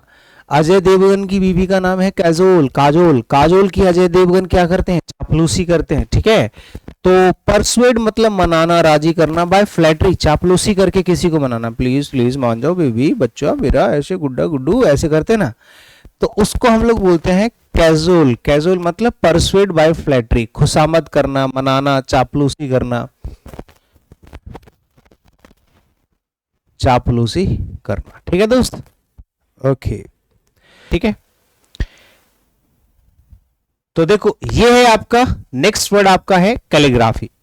कैलीग्राफी क्या होता है आज, मतलब कैलीग्राफी में आपको बताता हूं। जैसे कोई व्यक्ति कुछ लिखता है, लिखता कुछ का मतलब है कि कोई लिखावट उसकी बहुत अच्छी है, तो उसको आप कह सकते हैं कैलीग्राफी। आपने देखा होगा ये स्कूल में जो मैम होती हैं छोटे छोटे बच्चों को लिखवाती है कि चलो तुम टेक्स्ट लिखो, सुलेखन हिंदी में कहा जाता है। तो सुलेखन का मतलब होता है अच्छा लेखन, जिसकी हैंड राइटिंग बहुत अच्छी होती है, art of beautiful hand writing. अगर आपके अंदर बहुत सुंदर हाथों से लिखने की कला है तो आप उसको कैलीग्राफी कह सकते हैं। इसी का उल्टा हो जाता है कैकोग्राफी। कैको का मतलब होता है बुरा, कैकोग्राफी हो जाता है बुरा, ठीक है। ये होती है बुरी लिखावट, इसको कहते हैं बुरी लिखावट। अगर आपकी लिखावट बेकार है तो कैकोग्राफी, अच्छी है तो कैलीग्राफी, ठीक है ना। कैनिबल क्या होता है सर, ये होता है नरभक्षी, एक ऐसा व्यक्ति जो इंसानों का मांस खाते हैं। अब कुछ अभी रिसेंटली आपने देखा होगा एप्स्टीन फाइल्स चल रही हैं, तो एप्स्टीन फाइल्स के अंदर ये चीजें निकल के आ रही हैं कि जो बड़े बड़े लोग थे, बिलियनियर वगैरह, ये सब रे, ये क्या करते थे, छोटे छोटे बच्चों को मांस खाते थे, यानी कि नरभक्षी, इंसानों का मांस। The man who can eat human flesh, human flesh खाने वाले लोग कैनिबल होते थे, ठीक है। चलो जानवरों को खा रहे हो, समझ में आ रहा है। कैप्साइज क्या होता है सर, ये पलटना, पलटना मतलब जैसे ओवरटर्न इन वाटर, स्पेशली ये कैप्साइज होता है, ये इंपॉर्टेंट वर्ड है, याद रखना। क्यों, क्योंकि ये नाव का पलटना होता है, स्पेशली नाव का पलटना, ये नाव का पलटना। जैसे आपने देखा हो कि किसी नदी में नाव उल्टी हो जाती है ना, पलट जाती है, इसको कैप्साइज कहा जाता है। क्या बाबू, कैप्साइज, अच्छा वर्ड है। कार्नेज क्या होता है सर, कार्नेज होता है हत्याकांड, कार्नेज होता है हत्याकांड। किसी के हत्याकांड में आपने देखा होगा कि यार ये वहां पर इस तरह का हत्याकांड हुआ, उस तरह का हत्याकांड हुआ, तो killing of large number of people, नरसंहार भी कह सकते हैं, ये हत्याकांड भी कह सकते हैं। एक बहुत बड़ा हत्याकांड जिसमें बहुत सारे लोग एक साथ मारे जाते हैं, उसको हत्याकांड कहते हैं, कार्नेज कहते हैं, ठीक है ना। कार्निवल होता है उत्सव, मनोरंजन, मेला, उत्सव भी कह सकते हो, महोत्सव भी कह सकते हो, उत्सव या महोत्सव भी कह सकते हो, महोत्सव भी कह सकते हैं। जो मेला होता है उसको कार्निवल कहते हैं, वैसे मनोरंजन मेला, ठीक है। Public merry making and feasting, एक पब्लिक मैरी मतलब पब्लिक की खुशी, जिसमें वो लोग या तो क्या करते हैं, फीस्टिंग, फीस्टिंग मतलब समझते हो, प्रसाद प्रसाद ये सब है ना, और मतलब एक तरीके से एक मनोरंजन सा। जैसे अभी शिवरात्रि आने वाली है, तो शिवरात्रि को क्या होगा, सब लोग अपना एक मिला मिला सा लगा लेते हैं जगह जगह पर, ठीक है ना, तो कार्निवल हो जाएगा। कार्टोग्राफर होता है एक ऐसा व्यक्ति जो मानचित्र बनाता है, और मानचित्र बनाने की जो कला होती है उसको कार्टोग्राफी कहा जाता है। कार्टोग्राफर बनाने वाला होता है, और कार्टोग्राफी जो है वो मानचित्र बनाने की कला होती है, ठीक है। मानचित्र कला होती है उसको कार्टोग्राफी, और जो कार्टोग्राफर होता है वो मानचित्रकार होता है। A person who draws maps and charts, एक ऐसा व्यक्ति जो मैप्स या चार्ट्स बनाता है। कार्टोग्राफी मैंने यहाँ पे बता दिया, मानचित्र कला होती है। Art of making, an art of making, making map या मैप मेकिंग एक ही चीज है। कैटलॉग तो सूची होती है यार, पुस्तक सूची, पुस्तक सूची मतलब लिस्ट ऑफ बुक्स, किताबों की एक सूची होती है कि कौन कौन सी किताबें कौन कौन से ड्रॉअर में रखी हुई हैं। List of books and other articles specially in library, library के अंदर ना एक लिस्ट होती है जिसमें किताबों के नामों के साथ आपके डैशबोर्ड या उसकी संख्या होती है कि उस वाले कवर्ड में ये वाली बुक आपको मिल जाएगी। कैलिब्रेट होता है भैया ब्रह्मचारी, एक ऐसा व्यक्ति जो कभी भी शादी नहीं करता है। One who has taken a वो नॉट टू हैव सेक्स, वो मतलब होता है शपथ लेना, एक ऐसा व्यक्ति जो शपथ ले लेता है कि आज के बाद मैं आजीवन ब्रह्मचारी रहूंगा, मतलब कभी भी शादीशुदा जीवन नहीं जीऊंगा और शारीरिक संबंध नहीं बनाऊंगा, उसको ब्रह्मचारी कैलिब्रेट कहते हैं, सेलिब्रेट कहते हैं वैसे उसको, सेलिब्रेट। सिमेट्री होता है क्रेमाट्री, और सिमेट्री सुना होगा, शमशान घाट होता है, कब्रिस्तान होता है। क्रेमाट्री शमशान घाट होता है और सिमेट्री आपका कब्रिस्तान होता है, जहां पर कब्र, द प्लेस फॉर कॉप्सेस, जो भी हमारी डेड बॉडीज होती हैं उनके लिए जो बरियल प्लेस होता है, जहां पर उनको दफनाया जाता है, बरी किया जाता है, उसको हम लोग कहते हैं कब्रिस्तान, ठीक है ना। सेंटेनरी क्या होता है भैया, सेंचुनरी, सेंटेनरी का मतलब होता है शताब्दी, सेंच से बन जाएगा, सेंट मतलब होता है 100, तो 100 साल की जो सदी होती है उसी को शताब्दी, 100 एनिवर्सरी, ठीक है। जब कोई चीज 100 साल बाद आती है उसको हम सेंटेनरी कहते हैं। सेंचुरी भी 100 होता है, सेंटेनरी भी 100 होता है। क्रोनोलॉजी, क्रोनो का मतलब होता है समय, क्रोनो मतलब होता है समय, लॉजिकल मतलब समय से जुड़ा हुआ, समय सामयिक या घटनाक्रम या घटना चक्र कह सकते हो। ठीक है, समय के क्रमानुसार, अगर कोई चीज समय के क्रमानुसार होती है उसी को कालक्रम भी कह सकते हैं। इसको according to sequence of time, कालक्रम समय के अनुसार इसको कालक्रम भी कहा जा सकता है, इसको कालक्रम कहते हैं, या समय का, ठीक है, पहिया सुना होगा आपने, कालक्रम। क्रोनोलॉजी, क्रोनोलॉजी से ही बना है क्रोनोलॉजी, क्रोनोलॉजी भी लिख लेना। क्रोनोलॉजी होता है कालक्रम, ठीक है, कालक्रम क्रोनोलॉजी, और कालक्रमिक होता है, ये एडजेक्टिव की तरह यूज किया जाता है एक्चुअली, ये आपका एडजेक्टिव हो जाएगा, ये आपका नाउन हो जाएगा। साइंस होती है जिसके अंदर समय के घटना चक्रों के बारे में पढ़ा जाता है कि कौन सा इवेंट कब किस समय होगा, कि ये इस अगले साल में इतनी मंथ की इतनी डेट को ये वाला घटना होने वाला है, इसकी संभावना है, उसको क्रोनोलॉजी कहते हैं। सरकम लोकेशन कौन होता है, बहुत ही इंपॉर्टेंट वर्ड है। अगर कोई ऐसा व्यक्ति है जो घुमा फिराकर बातें करता है, घुमा फिराकर बात करना, ठीक है, उसको सरकम लोकेशन बोलते हैं। सरकम लोकेशन का मतलब है कि कोई व्यक्ति सीधे मुद्दे पर नहीं आएगा। देखो इस क्लास में इतना ही है जितना मैं बता रहा हूं, इस क्लास से आप ज्यादा उम्मीद है किस तरह से कर सकते हैं मैं बताता हूं। आप जो उम्मीद कर रहे होगे कि सर इसमें आपका क्या एफर्ट, भैया मेरे एफर्ट्स यही है कि मैं वर्ड्स ढूंढ के लाया हूं, आपके सामने प्रेजेंट कर रहा हूं, किसी तरह के एक्सप्लेनेशन में कमी नहीं छोड़ रहा, आपको डिफरेंट मीनिंग्स के साथ प्रैक्टिकली व्यवहारिक तरीके से हर तरह से समझाने की कोशिश कर रहा हूं कि हर एक वर्ड को कैसे कैसे क्या क्या एक्सप्लेन कर रहा हूं, ठीक है, बढ़िया तरीके से। और इसीलिए ये आसान है, छोटे वर्ड है, ज्यादा एक्सप्लेनेशन नहीं है, इसीलिए एक क्लास में 80 वर्ड्स हो पा रहे हैं, वरना एमसीक्यूज 20 हो पाते हैं। तो समझिए बात।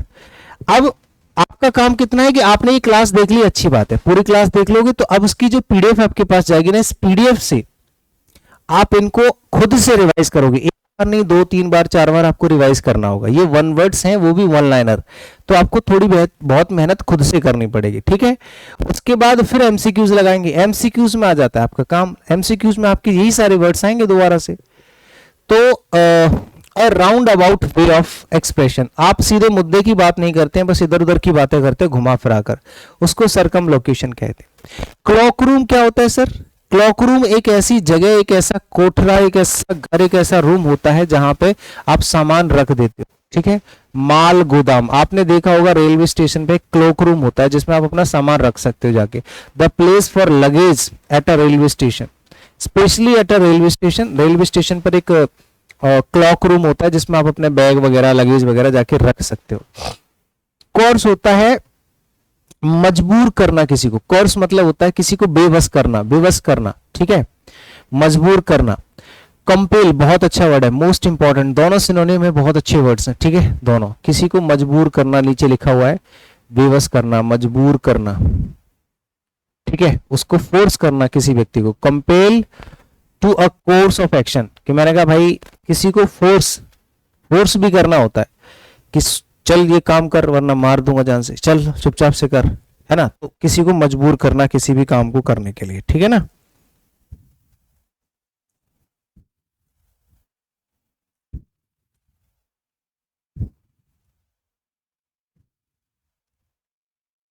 नेक्स्ट, कॉग्नेट क्या होता है सर, देखो कॉग्नेट क्या होता है सर, कॉग्नेट होता है एक ही उत्पत्ति के, यानी कि कोई भी ऐसी चीज जो एक ही जगह से निकली है, having the same source of origin.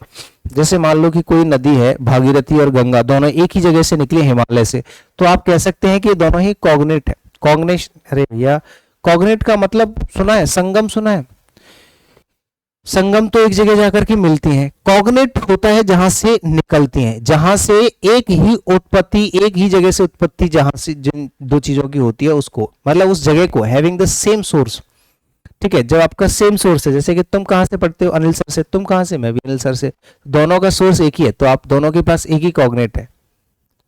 Colleagues तो आपको पता है साथ में काम करने वाले लोग होते हैं, सहकर्मी, ठीक है, जो आपके साथ में काम करते हैं, कर्मचारी, persons working in the same department. Collusion क्या होता है सर, कॉल्यूजन क्या होता है, ये कपट संधि होती है, किसी व्यक्ति को के साथ कुछ गलत करने के लिए जो आप संधि करते हो ना, secret agreement for a fraudulent purpose, अगर आप दो लोग मिलकर के कोई एक षड्यंत्र रच रहे हो किसी व्यक्ति के साथ कुछ बुरा करने के लिए, तो उस षड्यंत्र को हम कपट संधि कहते हैं हिंदी में, और इंग्लिश में कोल्यूजन कहते हैं। इसको षड्यंत्र भी कह सकते हो, षड्यंत्र भी कह सकते हो, ठीक है। कॉन्फ्लैग्रेशन जानते हो क्या होता है? बढ़िया शब्द है, इसको इंपॉर्टेंट टिक करो। कॉन्फ्लैग्रेशन बहुत ही प्यारा शब्द है। कॉन्फ्लैग्रेशन का मतलब क्या होता है आइए जानते हैं, बढ़िया तरीके से समझेंगे। ये बहुत बड़ा जो भीषण अग्निकांड होता है, जैसे कि कहीं पर बहुत जोर से आग लग जाए, बहुत जोर से, यूज डिस्ट्रक्टिव फायर, एक ऐसी आग जो बहुत बड़े पैमाने पर है और डिस्ट्रक्टिव, बर्बाद करने वाली है, इसको हम लोग कहते हैं कॉन्फ्लैग्रेशन। आई बात समझ में कि नहीं? कांग्रेजेशन होता है, ये संत समागम होता है, संत समागम, धर्म संगति, जहां पर बहुत सारे लोग एक साथ इकट्ठे होते हैं, यहां पे लिख लेना संत समागम, संत समागम होता है ये। संत समागम मतलब भैया संतों की एक मंडली, एक झुंड, एक आकर के एक जगह पर इकट्ठा हो जाता है अपना संतों के विचार के लिए, ठीक है। तो gathering of worshippers, gathering of worshippers यानी कि जो भी पूजा पाठ करने वाले संत लोग होते हैं वो एक जगह जहां इकट्ठे होते हैं उसको कांग्रेगेशन बोलते हैं। मोस्ट इंपॉर्टेंट वर्ड टिक करना, इसको इंपॉर्टेंट टिक कर लेना इसको, ठीक है। हाँ जी, आगे आ जाएंगे नेक्स्ट। कॉन्ग्रुएंट क्या होता है भैया? ये होता है सर्वागसम, क्या होता है पता है? आइडेंटिकल इन ऑल रेस्पेक्ट, यानी कि कॉन्ग्रुएंट आपने सुना होगा मैथमेटिक्स में। सर्वांगसम जिसकी चारों भुजाएं एक जैसी हों, चारों भुजाएं एक जैसी हों। मैथ्स में देखा होगा ट्रायंगुलर, कॉन्ग्रुएंट, ठीक है, जिसकी चारों तरफ से एक जैसा लग रहा हो। आइडेंटिकल इन ऑल रेस्पेक्ट, आप किधर से भी देखोगे सेम दिखेगा, सेम नजारा, कहीं से भी देख लो सेम सेम दिख रहा है, एक जैसा दिख रहा है, तो उसको सर्वांग सम कहा जाता है, कॉन्ग्रुएंट। कनॉइजर इंपॉर्टेंट वर्ड है, ये स्पेशली फूड कनॉइजर बोलते हैं, है ना, मेडिसिन कनॉइजर बोलते हैं, विशेषज्ञ होता है। ये किसी भी एक पर्टिकुलर चीज का स्पेशलिस्ट होता है, इसको स्पेशलिस्ट कह सकते हैं। कनॉइजर मतलब फूड विशेषज्ञ, स्पेशली कला का पारखी होता है। One who is well versed in any subject और आर्ट, किसी एक पर्टिकुलर चीज में कला का पारखी होता है, इसको स्पेशलिस्ट भी कह सकते हो, स्पेशलिस्ट कह सकते हो इसको, ठीक है। एक ऐसा व्यक्ति जो किसी भी एक चीज में स्पेशलिस्ट है, इसको कहा जाता है। नेक्स्ट है आपका कॉन्स्क्रिप्शन। कॉन्स्क्रिप्शन क्या होता है सर? कॉन्स्क्रिप्शन क्या होता है? नाउन लगा, TION है तो नाउन होगा। ये होता है अनिवार्य सैनिक सेवा। बहुत से ऐसे देश हैं जहां पर अनिवार्य सेवक सेना है, सेना सेवक, सैनिक सेवा है, कॉन्स्क्रिप्शन है। ये कॉन्स्क्रिप्शन थ्योरी होती है, और जैसे रसिया है या बहुत सारे और भी देश हैं जिसमें हर व्यक्ति को, हर सरकारी एम्प्लॉय को आर्मी में सैनिक सेवा देना 3 साल तक कम से कम अनिवार्य है, कंपल्सरी है, ठीक है।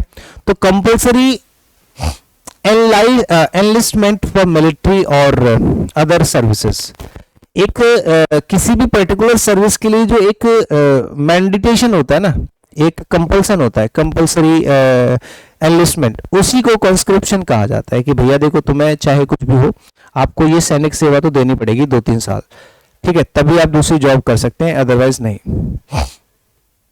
एक होता है कंटेजियस, ये संक्रामक होता है। कंटेजियस डिसीज सुना होगा आपने, विच स्प्रेड्स बाय फिजिकल टच और कांटेक्ट, संक्रामक डिसीज होती हैं ये, ठीक है। कंटेजियस डिसीजेस जैसे कि अभी कोरोना वायरस आया था, कोविड-19, वो क्या कर रहा था, एक दूसरे से फैल रहा था, अगर मैंने आपको टच कर दिया तो आपको भी कोविड-19 हो जाएगा, ठीक है ना। तो ऐसी बीमारी जो संक्रामक होती हैं उनको कंटेजियस बोलते हैं। कंटेम्पररी होता है समकालीन, एक ही समय पर कोई घटना है, जैसे जब मैं पैदा हुआ था तभी युद्ध हो रहा था, तो यानी कि मेरा पैदा होना और युद्ध होना दोनों एक ही समय पर हो रहे थे, ठीक है। तो जब देश में कोरोना वायरस चल रहा था तब उसी बीच में मान लो कहीं पर युद्ध चल रहा था, तो दो चीज जब एक ही समय पर होती हैं ऑफ द सेम टाइम, कोई भी दो चीजें हैं और सेम समय पर हुई हैं तो उसको समकालीन कहते हैं, कि एक तरफ अभी क्लास चल रही है तो दूसरी तरफ कुछ और चल रहा हो। कॉन्टेजियस तो गया, ये तो कॉन्टीजियस है, ये होता है समीपस्थ, जो सबसे पास में होता है, ठीक है। टू कंट्रीज और state touching a common boundary, contiguous होता है समीपस्थ, यहाँ पे लिख लो या पास लिख लो, नजदीक लिख लो, चलो। अगर कोई चीज नजदीक है या फिर सटा हुआ है, सटा हुआ, जैसे आपने देखा होगा भारत और पाकिस्तान की क्या है ना, बाउंड्री टच होती है, यानी कि उनकी जो दीवार है, उनकी जो बाउंड्री है, उनकी जो बॉर्डर है वो एक ही है, तो उसको बोल सकते हैं कॉन्टीजियस, यानी कि सटा हुआ। कंट्राइट क्या होता है सर? कंट्राइट का मतलब होता है पश्चाताप, एक ऐसा व्यक्ति जो पश्चाताप करता है, showing deep sorrow for wrong doing. अगर आपने कोई गलत काम कर दिया और बाद में आप पछता रहे हो तो हम आपको कहेंगे कि यू आर कंट्राइट, यू आर कंट्राइट, यानी कि तुम एक कंट्राइट हो, पश्चातापी हो। ठीक है, तो वह व्यक्ति जो पश्चाताप करता है, रिग्रेट करता है, पछतावा करता है किसी भी गलत काम का, उसी को कंट्राइट कहा जाता है। कॉन्वल्सेंस क्या होता है सर? कॉन्वल्सेंस क्या होता है सर? कॉन्वल्सेंस क्या होता है? ये होता है पुनः स्वास्थ्य प्राप्ति के बाद, रिकवर्ड कह सकते हैं। The period of gradual recovery of health after illness. For example, बहुत अच्छा वर्ड है ये, स्वास्थ्य रिकवरी कहते हैं इसको, स्वास्थ्य, स्वास्थ्य और पुनः स्वास्थ्य प्राप्ति लिखी तो है, स्वास्थ्य रिकवरी लिख लो। एक ऐसे जैसे अभी आप बीमार हो गए, बहुत बुरी हालत में, कुछ बड़ी बीमारी हो गई, उसके बाद आप धीरे धीरे ठीक हो रहे हो, और ठीक होने के बाद का जो समय होता है उसको हम कॉन्वल्सेंस कहते हैं। अगला है आपका कन्वेंटिकल। कन्वेंटिकल क्या होता है, या कन्वेंशियल कह सकते, कन्वेंटिकल, हाँ कन्वेंटिकल ही बोलेंगे। कन्वेंटिकल होता है गुप्त और गैर कानूनी धर्म सभा। आपने देखा होगा मूवीज के अंदर जब कोई क्रांति आ रही होती है, सब लोग पीछे पीछे बैठ के एक प्लानिंग कर रहे होते हैं कि किस तरह से सरकार को गिराना है, तो वहां पर सरकार अलर्ट कर देती है पूरे डिपार्टमेंट्स को कि कोई भी धर्म सभा नहीं होनी चाहिए, लोग 4 लोग इकट्ठे नहीं होने चाहिए, लेकिन वहां पर चुप चुप के लोगों को इकट्ठे करके धर्म सभा होती है। आपने एक गुलाल मूवी देखी होगी, तो उसमें वो राजा होता है, वो राजपुताना एक जगह होती है, उसमें लोगों को इकट्ठा कर रहा होता है ताकि आगे एक फौज बना सके। तो secret and illegal religious meeting, एक सीक्रेट गुप्त रूप से, और वो भी इलीगल, धार्मिक जो रिलीजियस मीटिंग होती है, धार्मिक सभा होती है, इसको कन्वेंटिकल कहा जाता है। अच्छे वर्ड्स हैं, याद रखना, ये बहुत ही एडवांस मतलब वर्ड्स कह सकते हो, 1-2 अच्छे वर्ड्स हैं। बाकी जैसे कोकेट है, बहुत अच्छा वर्ड है, मोस्ट इंपॉर्टेंट है, ये होती है दिलफेक महिला। ठीक है, ये बहुत बार ऐसे रिपीटेडली पूछे। कॉन्केट, एक ऐसी औरत जो तुरंत किसी से भी मतलब ऐसे हो जाती है ना, फ्रेंडली हो जाती है। A seductive woman who uses her sex appeal to exploit man, एक ऐसी औरत जो अपनी अदाओं का प्रयोग करके अपने जो भी मर्द होते हैं उनको अपने वश में कर लेना या उनको पटा लेना, आप कह सकते हो, उस औरत को हम कोकेट कहते हैं। एक ऐसी दिलफेक महिला जो होती है वो कोकेट होती है। कोरोनेशन होता है जब किसी का राज तिलक होता है।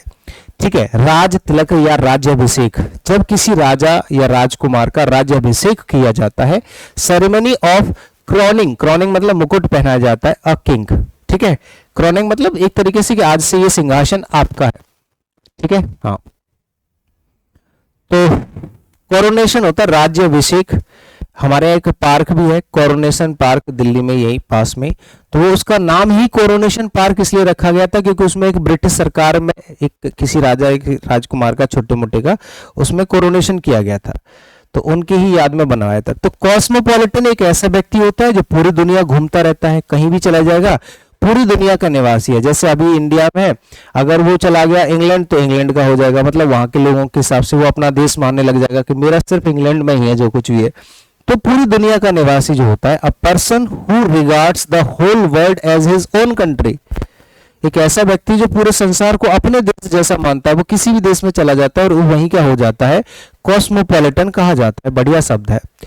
क्रेडुलस होता है वह व्यक्ति जो आसु विश्वासी होता है, जो आसानी से किसी पे भरोसा कर ले। अब देखो, आपको नहीं पता है आसु विश्वासी क्या होता है, तो मैं बता रहा हूं, एक्सप्लेन कर रहा हूं।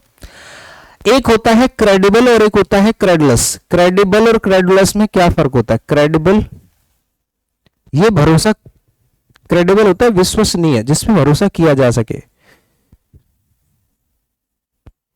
विश्वसनीय, एक ऐसा व्यक्ति जो विश्वास करने के लायक होता है, उसको हम बोलते हैं क्रेडिबल, कि भैया चलो तुम पे भरोसा किया जा सकता है, यू आर क्रेडिबल। लेकिन वह व्यक्ति जो आसानी से किसी चीज पे भरोसा कर लेता है उसको आसु विश्वासी यानी कि credulous. One who is simple और इजीली बिलीव्स, सिंपली और easily believes whatever is told. आप जो भी कहोगे ना कि यार पता है बाहर ना 100 रुपए के 200 मिल रहे हैं, अगर आप 100 दोगे 200 में है ले यार मेरे भी लिया, उसने सोचा ही नहीं, दिमाग भी नहीं लगाया कि यार हो भी सकता है कि नहीं हो सकता है, गलत है, फ्रॉड है, क्या है, लिया भाई। तो तुरंत बिलीव करने वाला व्यक्ति होता है आसु विश्वासी क्रेडुलस। क्रेमेटरी क्या होता है? अभी अभी हम सिमेट्री पढ़ के आए ना, सिमेट्री होता है कब्रिस्तान और क्रेमेटरी होता है शमशान घाट, दोनों अंतर है। क्रेमेटरी होता है जहां पर मुर्दों को जलाया जाता है, the place for corpse to be burned, the place for corpse to be buried, buried होगा तो सिमेट्री और बर्न्ट होगा यानी कि जलाया जाता है तो क्रेमेटरी। ठीक है, शमशान घाट में लोगों को जलाया जाता है जो हिंदुओं का होता है, और दफनाया जाता है ये क्रिश्चियन या फिर मोमडन्स के लिए। ठीक है ना। क्रिपल होता है बहुत ही नाजुक, क्रिपल अपंग या अपंग बनाना, किसी को पंगु बना देना, किसी को कमजोर बना देना, उसकी शक्ति छीन लेना, उसके हाथ पैर तोड़ देना। किसी के हाथ पैर तोड़ दिए तो अगर हाथ पैर तोड़ दिए तो समझ लो उसको क्रिपल बना दिया। Someone who is unable to walk, अगर कोई ऐसा व्यक्ति है जो चल नहीं सकता normally because of an injury, या तो इंजरी के लिए की वजह से या डिसेबिलिटी के लिए, अपने पैरों में या बैक में किसी भी बॉडी पार्ट में अगर उसको ऐसी इतनी बड़ी इंजरी आई है जिसकी वजह से वो चल नहीं पा रहा है, वॉक नहीं कर पा रहा है, नॉर्मली चल भी नहीं पा रहा है। ठीक है ना। कर्फ्यू तो सबको पता है, जब कोविड-19 आया था तो कर्फ्यू लग गया था पूरे देश में। ठीक है, an order that certain activities movement are prohibited, कोई भी एक्टिविटी और कोई भी मूवमेंट नहीं होना चाहिए, उसको कर्फ्यू कहते हैं। एक पर्टिकुलर किसी एक्टिविटी के लिए जब सरकार मना कर देती है कि आपको घर से बाहर नहीं निकलना है, बाकी अंदर सांस लेते रहो कोई दिक्कत नहीं, तो उसको कर्फ्यू कहते हैं। साइनेस्योर बहुत प्यारा शब्द है, इंपॉर्टेंट वर्ड, इसको मार्क कर लो, साइनेस्योर। ठीक है, साइनेस्योर का मतलब होता है एक आकर्षण बिंदु, कोई ऐसी चीज जिसकी वजह से सब लोग अट्रैक्ट हो जाते हैं उसकी पास, सेंटर ऑफ अट्रैक्शन कह सकते हैं। जैसे मान लो कि जहीं 20 लोगों का झुंड खड़ा, वहां पे एक सुंदर कन्या खड़ी है, बहुत ही सुंदर, बहुत ज्यादा ब्यूटीफुल, तो वहां पे 10 की जगह नहीं 20-25 लोग आके, 40 लोग, 50 लोग आके खड़े हो जाएंगे। क्यों? वो एक साइनेस्योर, एक सेंटर ऑफ अट्रैक्शन है। कोई भी, अब जरूर नहीं है कि लड़की है, कुछ और चीज भी हो सकती है जहां पे देखने लायक चीज है। अब ताजमहल है, देश दुनिया से लोग आते हैं, सेंटर ऑफ अट्रैक्शन है, एक आकर्षक बिंदु है, आदर्श आकर्षण बिंदु है। डेड तो सबको पता है, मरा हुआ होता है, मृत, बेकार। A language that is no large, अच्छा हाँ, a language that is no longer spoken, ऐसी कोई भाषा जो अब नहीं बोली जाती उसको भी डेड बोल सकते हैं। बाकी मृत और बेकार, बेजान भी होता है, दो मीनिंग होते हैं इसके। ठीक है। डेमागोगी अच्छा वर्ड है, जनोत्तेजक, पॉलिटिकल लीडर हु डिलीवर्स सेंसिमेंटल, हाँ, एक पॉलिटिकल लीडर है जो जनोत्तेजक मतलब जनता को उत्तेजित करने के जो भाषण होते हैं ना, जैसे मैं आज अभी कोई ऐसी बात बोल दूं जिससे जनता एकदम उकसा जाए, उत्तेजित हो जाए, तो उसको जनोत्तेजित कहते हैं। Political leader who delivers sentimental speeches, एक ऐसा लीडर, पॉलिटिकल लीडर जो बहुत ही सेंटिमेंटल स्पीच देता है, बहुत ही बेकार स्पीच देता है। ठीक है, भड़काऊ भाषण। डेमोक्रेसी तो लोकतंत्र होता है। डेमोक्रेसी में क्या होता है? लोकतंत्र, यानी कि लोग अपनी राजा खुद चुनते हैं कि हमारा राजा ये होना चाहिए, इसको लोकतंत्र कहते हैं, जो हमारे देश में अभी भी है। A government by the people, of the people, for the people, ये इसकी डेफिनेशन है लोकतंत्र की। अब government by the people, of the people, for the people, लोगों के द्वारा, लोगों के लिए, लोगों के सम्मान में जो चुने जाने वाली जनता प्रतिनिधि होता है। डेनिजन बहुत अच्छा वर्ड है। डेनिजन का मतलब होता है निवासी, एक जगह का निवासी। अ पर्सन और एन एनिमल और a plant that lives, grows और is often found in a particular place, जैसे अगर कोई व्यक्ति है, कोई जीव है या कोई पौधा है जो एक पर्टिकुलर जगह पर ही पाया जाता है या वहीं पे पैदा होता है, वहीं पे ग्रो करता है, उस चीज को डेनिजन कहते हैं। निवासी या स्थायी कह सकते हो, स्थायी कह सकते हो या फिर निवासी कह सकते हो, कहीं पर एक जगह का निवासी या एक जगह का स्थायी। डिप्रेव्ड क्या होता है? डिप्रेव्ड का मतलब क्या होता है? डिप्रेव्ड का मतलब होता है चरित्र भ्रष्ट, जिसका चरित्र खराब हो, मोरली बैड और एविल, मोरली मतलब उसका मोरल, जो नैतिकता उसके अंदर है ही नहीं, जो नैतिकता उसके अंदर होनी चाहिए वो नहीं है, ठीक है, मतलब बिल्कुल अलग है, डिफरेंट सा है। तो डिप्रेव्ड हो जाएगा, मोरली बैड और एविल, यानी कि बहुत ही चरित्र भ्रष्ट व्यक्ति है, जिसका चरित्र ही भ्रष्ट हो, बेकार हो। डेप्रिकेट क्या होता है जी? डेप्रिकेट बहुत अच्छा वर्ड होता है, विरोध करना किसी का। Express earnest disapproval of something, किसी भी चीज का डिसअप्रूवल, बहुत ही डिसअप्रूवल, अर्नेस्ट डिसअप्रूवल मतलब स्ट्रॉन्ग एंटागोनिज्म, किसी का साफ विरोधी है कि भैया मैं चाहे कुछ भी हो जाए मैं तो तुम्हारा विरोध ही करूंगा, डेप्रिकेट कहा जाता है, विरोधी या विरोध करना। डर्मेटोलॉजी तो सबको पता है यार, मुझे तो डर्मेटोलॉजिस्ट के पास जाना पड़ेगा, त्वचा रोग विशेषज्ञ के पास जाना पड़ेगा। डर्मेटोलॉजिस्ट वह साइंटिस्ट या वह डॉक्टर होता है जो त्वचा निदान करता है, त्वचा रोग निदान करता है, जैसे स्किन डिसीजेस हैं उनको कौन देगा? डर्मेटोलॉजिस्ट, ठीक है। लेकिन डर्मेटोलॉजिस्ट जो होते हैं ना, त्वचा रोगी विशेषज्ञ, ये पढ़ के आते हैं डर्मेटोलॉजी, एक ऐसी साइंस जो त्वचा विज्ञान होती है, त्वचा रोग विज्ञान। The medical study of skin and it's diseases, एक ऐसी साइंस जिसके अंदर हम स्किन के बारे में पढ़ते हैं या उसकी बीमारियों के बारे में पढ़ते हैं, इसको डर्मेटोलॉजी कहते हैं। और जो डॉक्टर होता है उसको डर्मेटोलॉजिस्ट। डेस्पोंडेंसी निराशा होती है भैया, हताशा, निराशा, लॉस ऑफ कंप्लीट होप, अगर आपने कोई उम्मीद जगह रखी है कि यार इस बार मेरा पेपर निकल जाएगा और नौकरी लग जाएगी, फिर बल्ले बल्ले है, रिजल्ट आता है पता चलता है यार जो सोचा था हुआ ही नहीं हुआ, तो आपको क्या हाथ लगती है? लॉस ऑफ कंप्लीट होप, जब आपकी पूरी उम्मीद टूट जाती है तो उसको निराशा या डेस्पोंडेंसी कहा जाता है। डेस्टिट्यूशन गरीबी होती है, दरिद्रता, अभावग्रस्तता, दरिद्रता, गरीबी कह सकते हो, किसी भी चीज की दरिद्रता है, दरिद्रता, गरीबी, अभावग्रस्तता, कुछ भी कह सकते हो। लेकिन बेसिक नेसेसिटीज ऑफ लाइफ, अगर आपको लाइफ की कुछ बेसिक नेसेसिटीज भी नहीं है तो उसको आप कह सकते हो।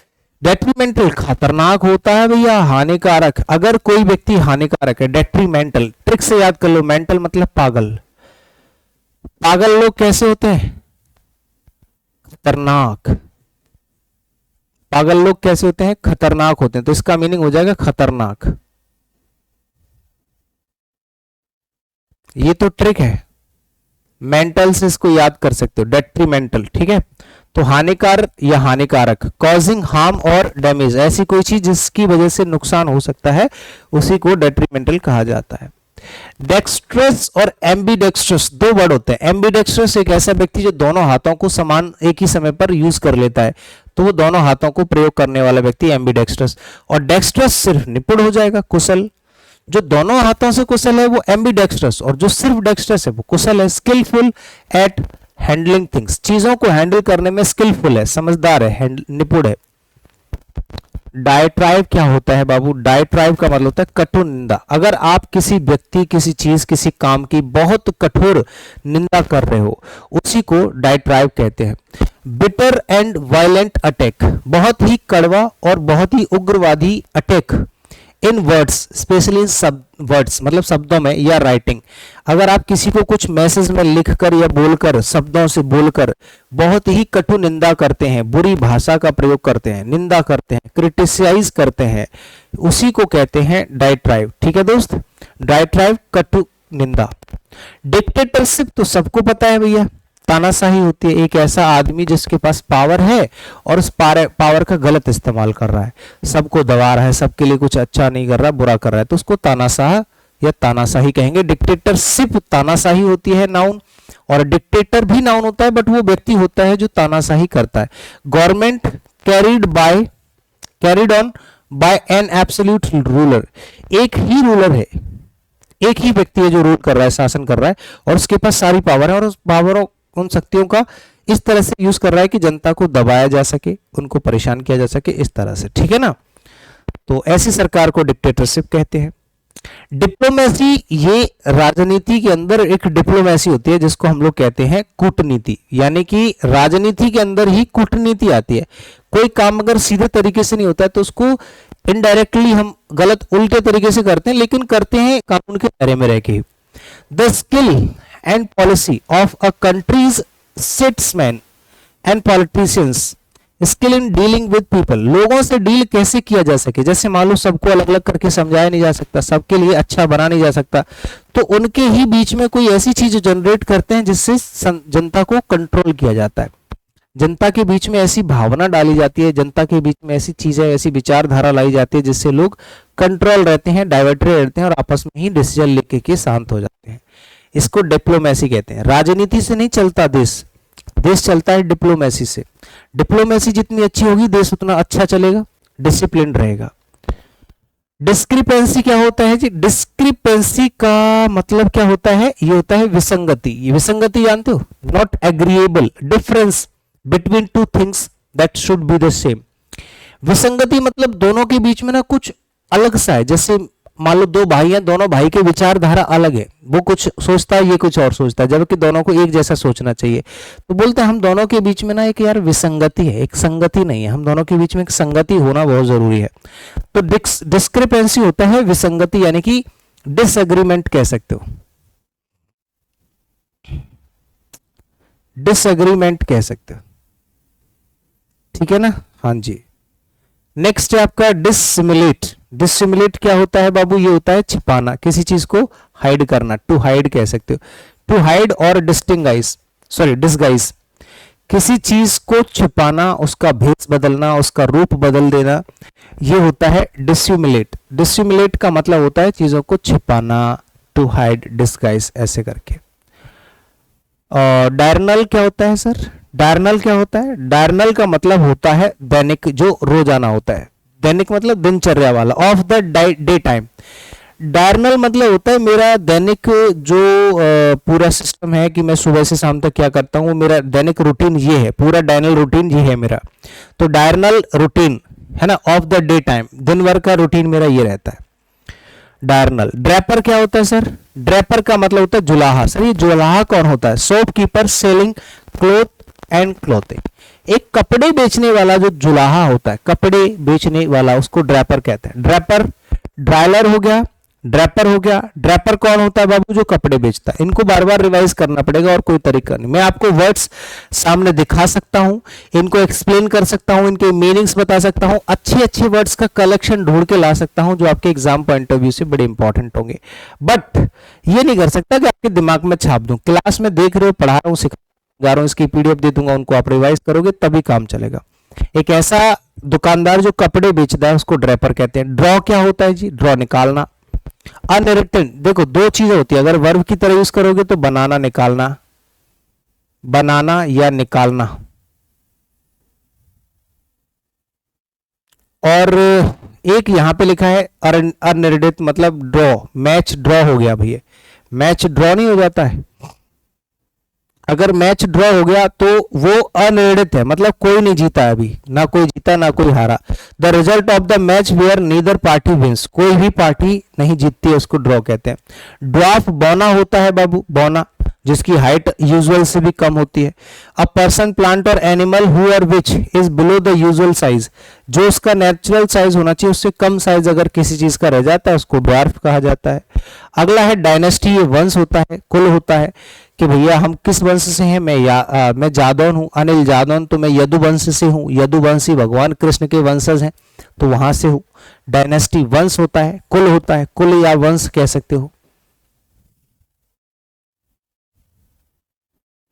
ठीक है। Succession of rulers belonging to one family, एक फैमिली से बिलोंग करते आ रहे हैं उसको सक्सेशन कहा जाता है, डायनेस्टी। एवस ड्रॉपर क्या होता है? ये थोड़ा सा पढ़ने में अजीब सा लग रहा है लेकिन है बड़ा इंपॉर्टेंट, मोस्ट रिपीटेड वर्ड्स में से ये क्या है, ठीक है। चुपके से निजी वार्तालाप जब आप कर रहे होते हैं, one who witnesses secretly to private. देखो एवस ड्रॉपर होता है एक ऐसा व्यक्ति जो सीक्रेट बात करता है, चुपके से अपनी अपनी बातें कर लेता है, चुपके से निजी वार्तालाप। कि मान लो 10 लोग बैठे हुए हैं, 10 लोगों में से 2 लोग आपस में से करके बात सुन रहे हो, इसको कहा जाता है एवस ड्रॉपर। यानी कि वो व्यक्ति जो आपस में बातें कर रहे हैं चुपके चुपके बिना किसी को बताए, है ना, निजी वार्तालाप, ठीक है बाबू। नेक्स्ट आपका इकोनॉमिकल। इकोनॉमिकल वह होता है जो मतलब इकोनॉमी से जुड़ा हो, ठीक है, किफायती, मतलब पैसा कम से कम खर्च होता है, ठीक है। इकोनॉमिकल मतलब इकोनॉमी, इकोनॉमी मतलब पैसा, पैसा जो कम खर्च करता है, किफायती होता है, मितव्ययी होता है। One who is careful in the use of money और फ्यूल। कोई भी चीज हो, पैसा हो, फ्यूल हो, कोई भी सोर्स हो, उसके कम से कम खर्चे करना, उसको कम से कम मात्रा में खर्च करना, इसका ध्यान रखता है इकोनॉमिकल पर्सन। एडिबल कोई भी ऐसी चीज जो खाने में, मतलब खा सकते हो, बोलते हैं ना ये चीज खाने योग्य है, एडिबल ऑयल सुना होगा आपने, खाद्य कहते हैं इसको हिंदी में, खाद्य, खाद्य पदार्थ सुना होगा, एडिबल ऑयल सुना होगा कि ये जो ऑयल है इसको आप खाने में यूज कर सकते हैं, खाद्य। इफेमिनेट होता है औरत नुमा मर्द, एक औरताना गुण होना या औरत नुमा मर्द। A man who is womanish in his habits, एक ऐसा मर्द, एक ऐसा आदमी जो अपनी आदतों से औरत होता है, मतलब औरतों जैसी आदतें होती हैं, उसको औरत नुमा मर्द कहते हैं। इसको औरत नुमा मर्द इसको कहा जाता है, औरत नुमा मर्द। अगला देखोगे नेक्स्ट, इगलिटेरियनिज्म। इगलिटेरियन होता है समानतावादी, इगलिटेरियन होता है सिर्फ यहां तक, समानतावादी वह व्यक्ति जो ये चाहता है कि सब लोग समान हो, और ये होता है वाद, समानतावाद, समानतावाद। समानतावाद होता है, आईएसएम लगा दोगे तो नाउन हो जाएगा, और इगलिटेरियन होता है noun adjective. Belief that all people are equal and have the same rights and opportunities. एक ऐसा व्यक्ति जो ये बिलीव रखता है कि सभी लोगों को समान अधिकार मिलने चाहिए और उनको समान अपॉर्चुनिटीज मिलनी चाहिए। ईगोइस्ट होता है वह व्यक्ति जिसके अंदर ईगो होता है, अहंकार होता है, ठीक है, हाँ, स्वार्थी कह सकते हैं या फिर अहंकारी, जो सिर्फ अपने बारे में बोलता है, सोचता है, उसी को कहते हैं। A lover of one's own self और सुपरसिलियस। सुपरसिलियस मतलब होता है घमंड, वह व्यक्ति जो अपने घमंड के बारे में और खुद के बारे में सिर्फ सोचता है, उन्हीं से प्रेम करता है, उस व्यक्ति को हम ईगोइस्ट कहते हैं। उसको क्या कहते हैं? ईगोइस्ट कहते हैं। एलिजिबल कौन होता है भैया? ये योग्य होता है। अगर कोई किसी कार्य के लायक है, एलिजिबल है, तो बोलेंगे यार you are eligible for this post. Fit to be chosen और क्वालिफाइड, जब कोई किसी चीज के लायक हो, ठीक है, तो उसको हम एलिजिबल कहते हैं। इमरजेंसी तो आपातकाल होता है, सबको पता है। एमरेटस क्या होता है? एमरेटस का मतलब होता है ससम्मान, मतलब सम्मान सहित सेवा मुक्त व्यक्ति। जब कोई व्यक्ति अपनी सेवा से रिटायर होता है, तो अगर उसने अच्छे काम किए होते हैं तो लोग उसको ससम्मान मतलब सम्मान सहित रिटायर करते हैं। One who is honourably discharge from service, एक ऐसा व्यक्ति जिसको सर्विस से डिस्चार्ज किया जा रहा है ईमानदारी और सम्मान के साथ, ऑनरेबली, तो उसको हम लोग इमेरिटस बोलते हैं, ठीक है। इमेरिटस मतलब होता है वह व्यक्ति जिसको सम्मान सहित डिस्चार्ज किया जा रहा हो, इमेरिटस, ठीक है, इमेरिटस हो जाएगा। एमिग्रांट होता है, इमिग्रांट और एमिग्रांट सुना होगा, प्रवासी अप्रवासी। इमिग्रांट वो लोग होते हैं जो इंडिया में आकर बस जाते हैं, मतलब किसी देश में आकर बसते हैं इमिग्रांट, किसी दूसरे देश में जाकर बसते हैं वो एमिग्रांट। मतलब यहां से अगर कहीं चला गया, हमारे देश को छोड़कर किसी दूसरे में जाके सेट हो गया, उसको प्रवासी बोलेंगे, emigrant. A person who goes, जो जाता है, to another country to live, यहां से कोई दूसरी कंट्री में चला गया तो वो एमिग्रांट है। ट्रिक से याद कर सकते हैं, एमई में ई आता है और इमी में आई एम एम आता है, आई एम एम, ठीक है। तो आई से बन जाएगा इंडिया, जो व्यक्ति इंडिया में आ रहा है वो इमिग्रांट, और जो इंग्लैंड जा रहा है, इंग्लैंड जा रहा है, ये ट्रिक्स बता रहा हूं, इंग्लैंड जा रहा है वो एमिग्रांट, ठीक है ना। एमिजरी क्या होता है? एमिजरी मतलब होता है गुप्तचर, जासूस, ठीक है, एमिजरी स्पाई, एमिजरी होता है spy. A person Saint on a mission, usually official, specially ये ऑफिशियल मिशन पे जाता है कोई भी, तो एमिजरी कह सकते हैं। सिर्फ स्पाई ही नहीं, एमिजरी वर्ड भी यूज होता है, ठीक है ना। एपिक्योर एक ऐसा व्यक्ति होता है जो सुखवादी होता है, सुख में बिलीव, अच्छा खाने का शौकीन, सिर्फ person fond of delicious food, epicure. Epicure सुखवादी व्यक्ति है जिसको सिर्फ मजे करने हैं, सुख करना है, वो भी खाने पीने का शौकीन है, बस मुझे खाना पीना मिलता रहे, मेरे शौक की चीजें मिलती रहे, इससे ज्यादा मुझे कुछ नहीं चाहिए भाई साहब, बस। फाइनली हमारी जो क्लास है वो कंप्लीट हो चुकी है। मैं आपको थोड़ा सा आपको बता देता हूं क्लास के बारे में। देखो, हमने टारगेट किया था 150 वन वर्ड्स का, वो भी one liner only. One liner words पढ़ने के फायदे बताता हूं। पहली चीज कि हमारे पास कलेक्शन बढ़ता है, वर्ड मीनिंग्स बढ़ते हैं, ठीक है। वन लाइनर जब तक आपके पास वर्ड्स नहीं होंगे, वर्ड मीनिंग्स नहीं होंगे, तब तक आप एमसीक्यूज नहीं लगा पाओगे, और लगाओगे भी तो बहुत ही मतलब मजा सा नहीं आएगा। अभी क्या है कि जब आप एमसीक्यूज लगाओगे ना, तो आपको ये सारे वर्ड्स रिपीट होते हुए नजर आएंगे और अच्छे से आप क्वेश्चन को कॉन्फिडेंटली सॉल्व कर पाओगे। तो पहले तो मैंने आपको 150 वन वर्ड्स यहाँ पे करा दिए कंप्लीट। अब इसके बाद मैं आपको वन वर्ड्स की एक एमसीक्यूज क्लास दूंगा। एमसीक्यूज में क्या होंगे कि एक सेंटेंस होगा और नीचे 4 ऑप्शंस होंगे, उसमें से कोई एक चूज करना है, ठीक है। तो जो वन वर्ड्स की आपकी जो वन लाइनर वन वर्ड्स की क्लास थी 150 वन वर्ड्स की, आपकी यहाँ पे कंप्लीट होती है, ठीक है। उम्मीद करता हूं कि ये क्लास भी आपको बहुत अच्छे से समझ में आई होगी, बहुत कुछ सीखने को मिला होगा, ठीक है। और इसके आगे का जो भी पार्ट होगा एमसीक्यूज वाला, वो हम अगली क्लास में एक और सेशन में आप लोगों के लिए लेकर के आऊंगा, उसमें मैं एमसीक्यूज कराऊंगा, ठीक है। चलो, thank you so much, see you in the next session, bye bye, take care, जय हिंद, शुक्रिया।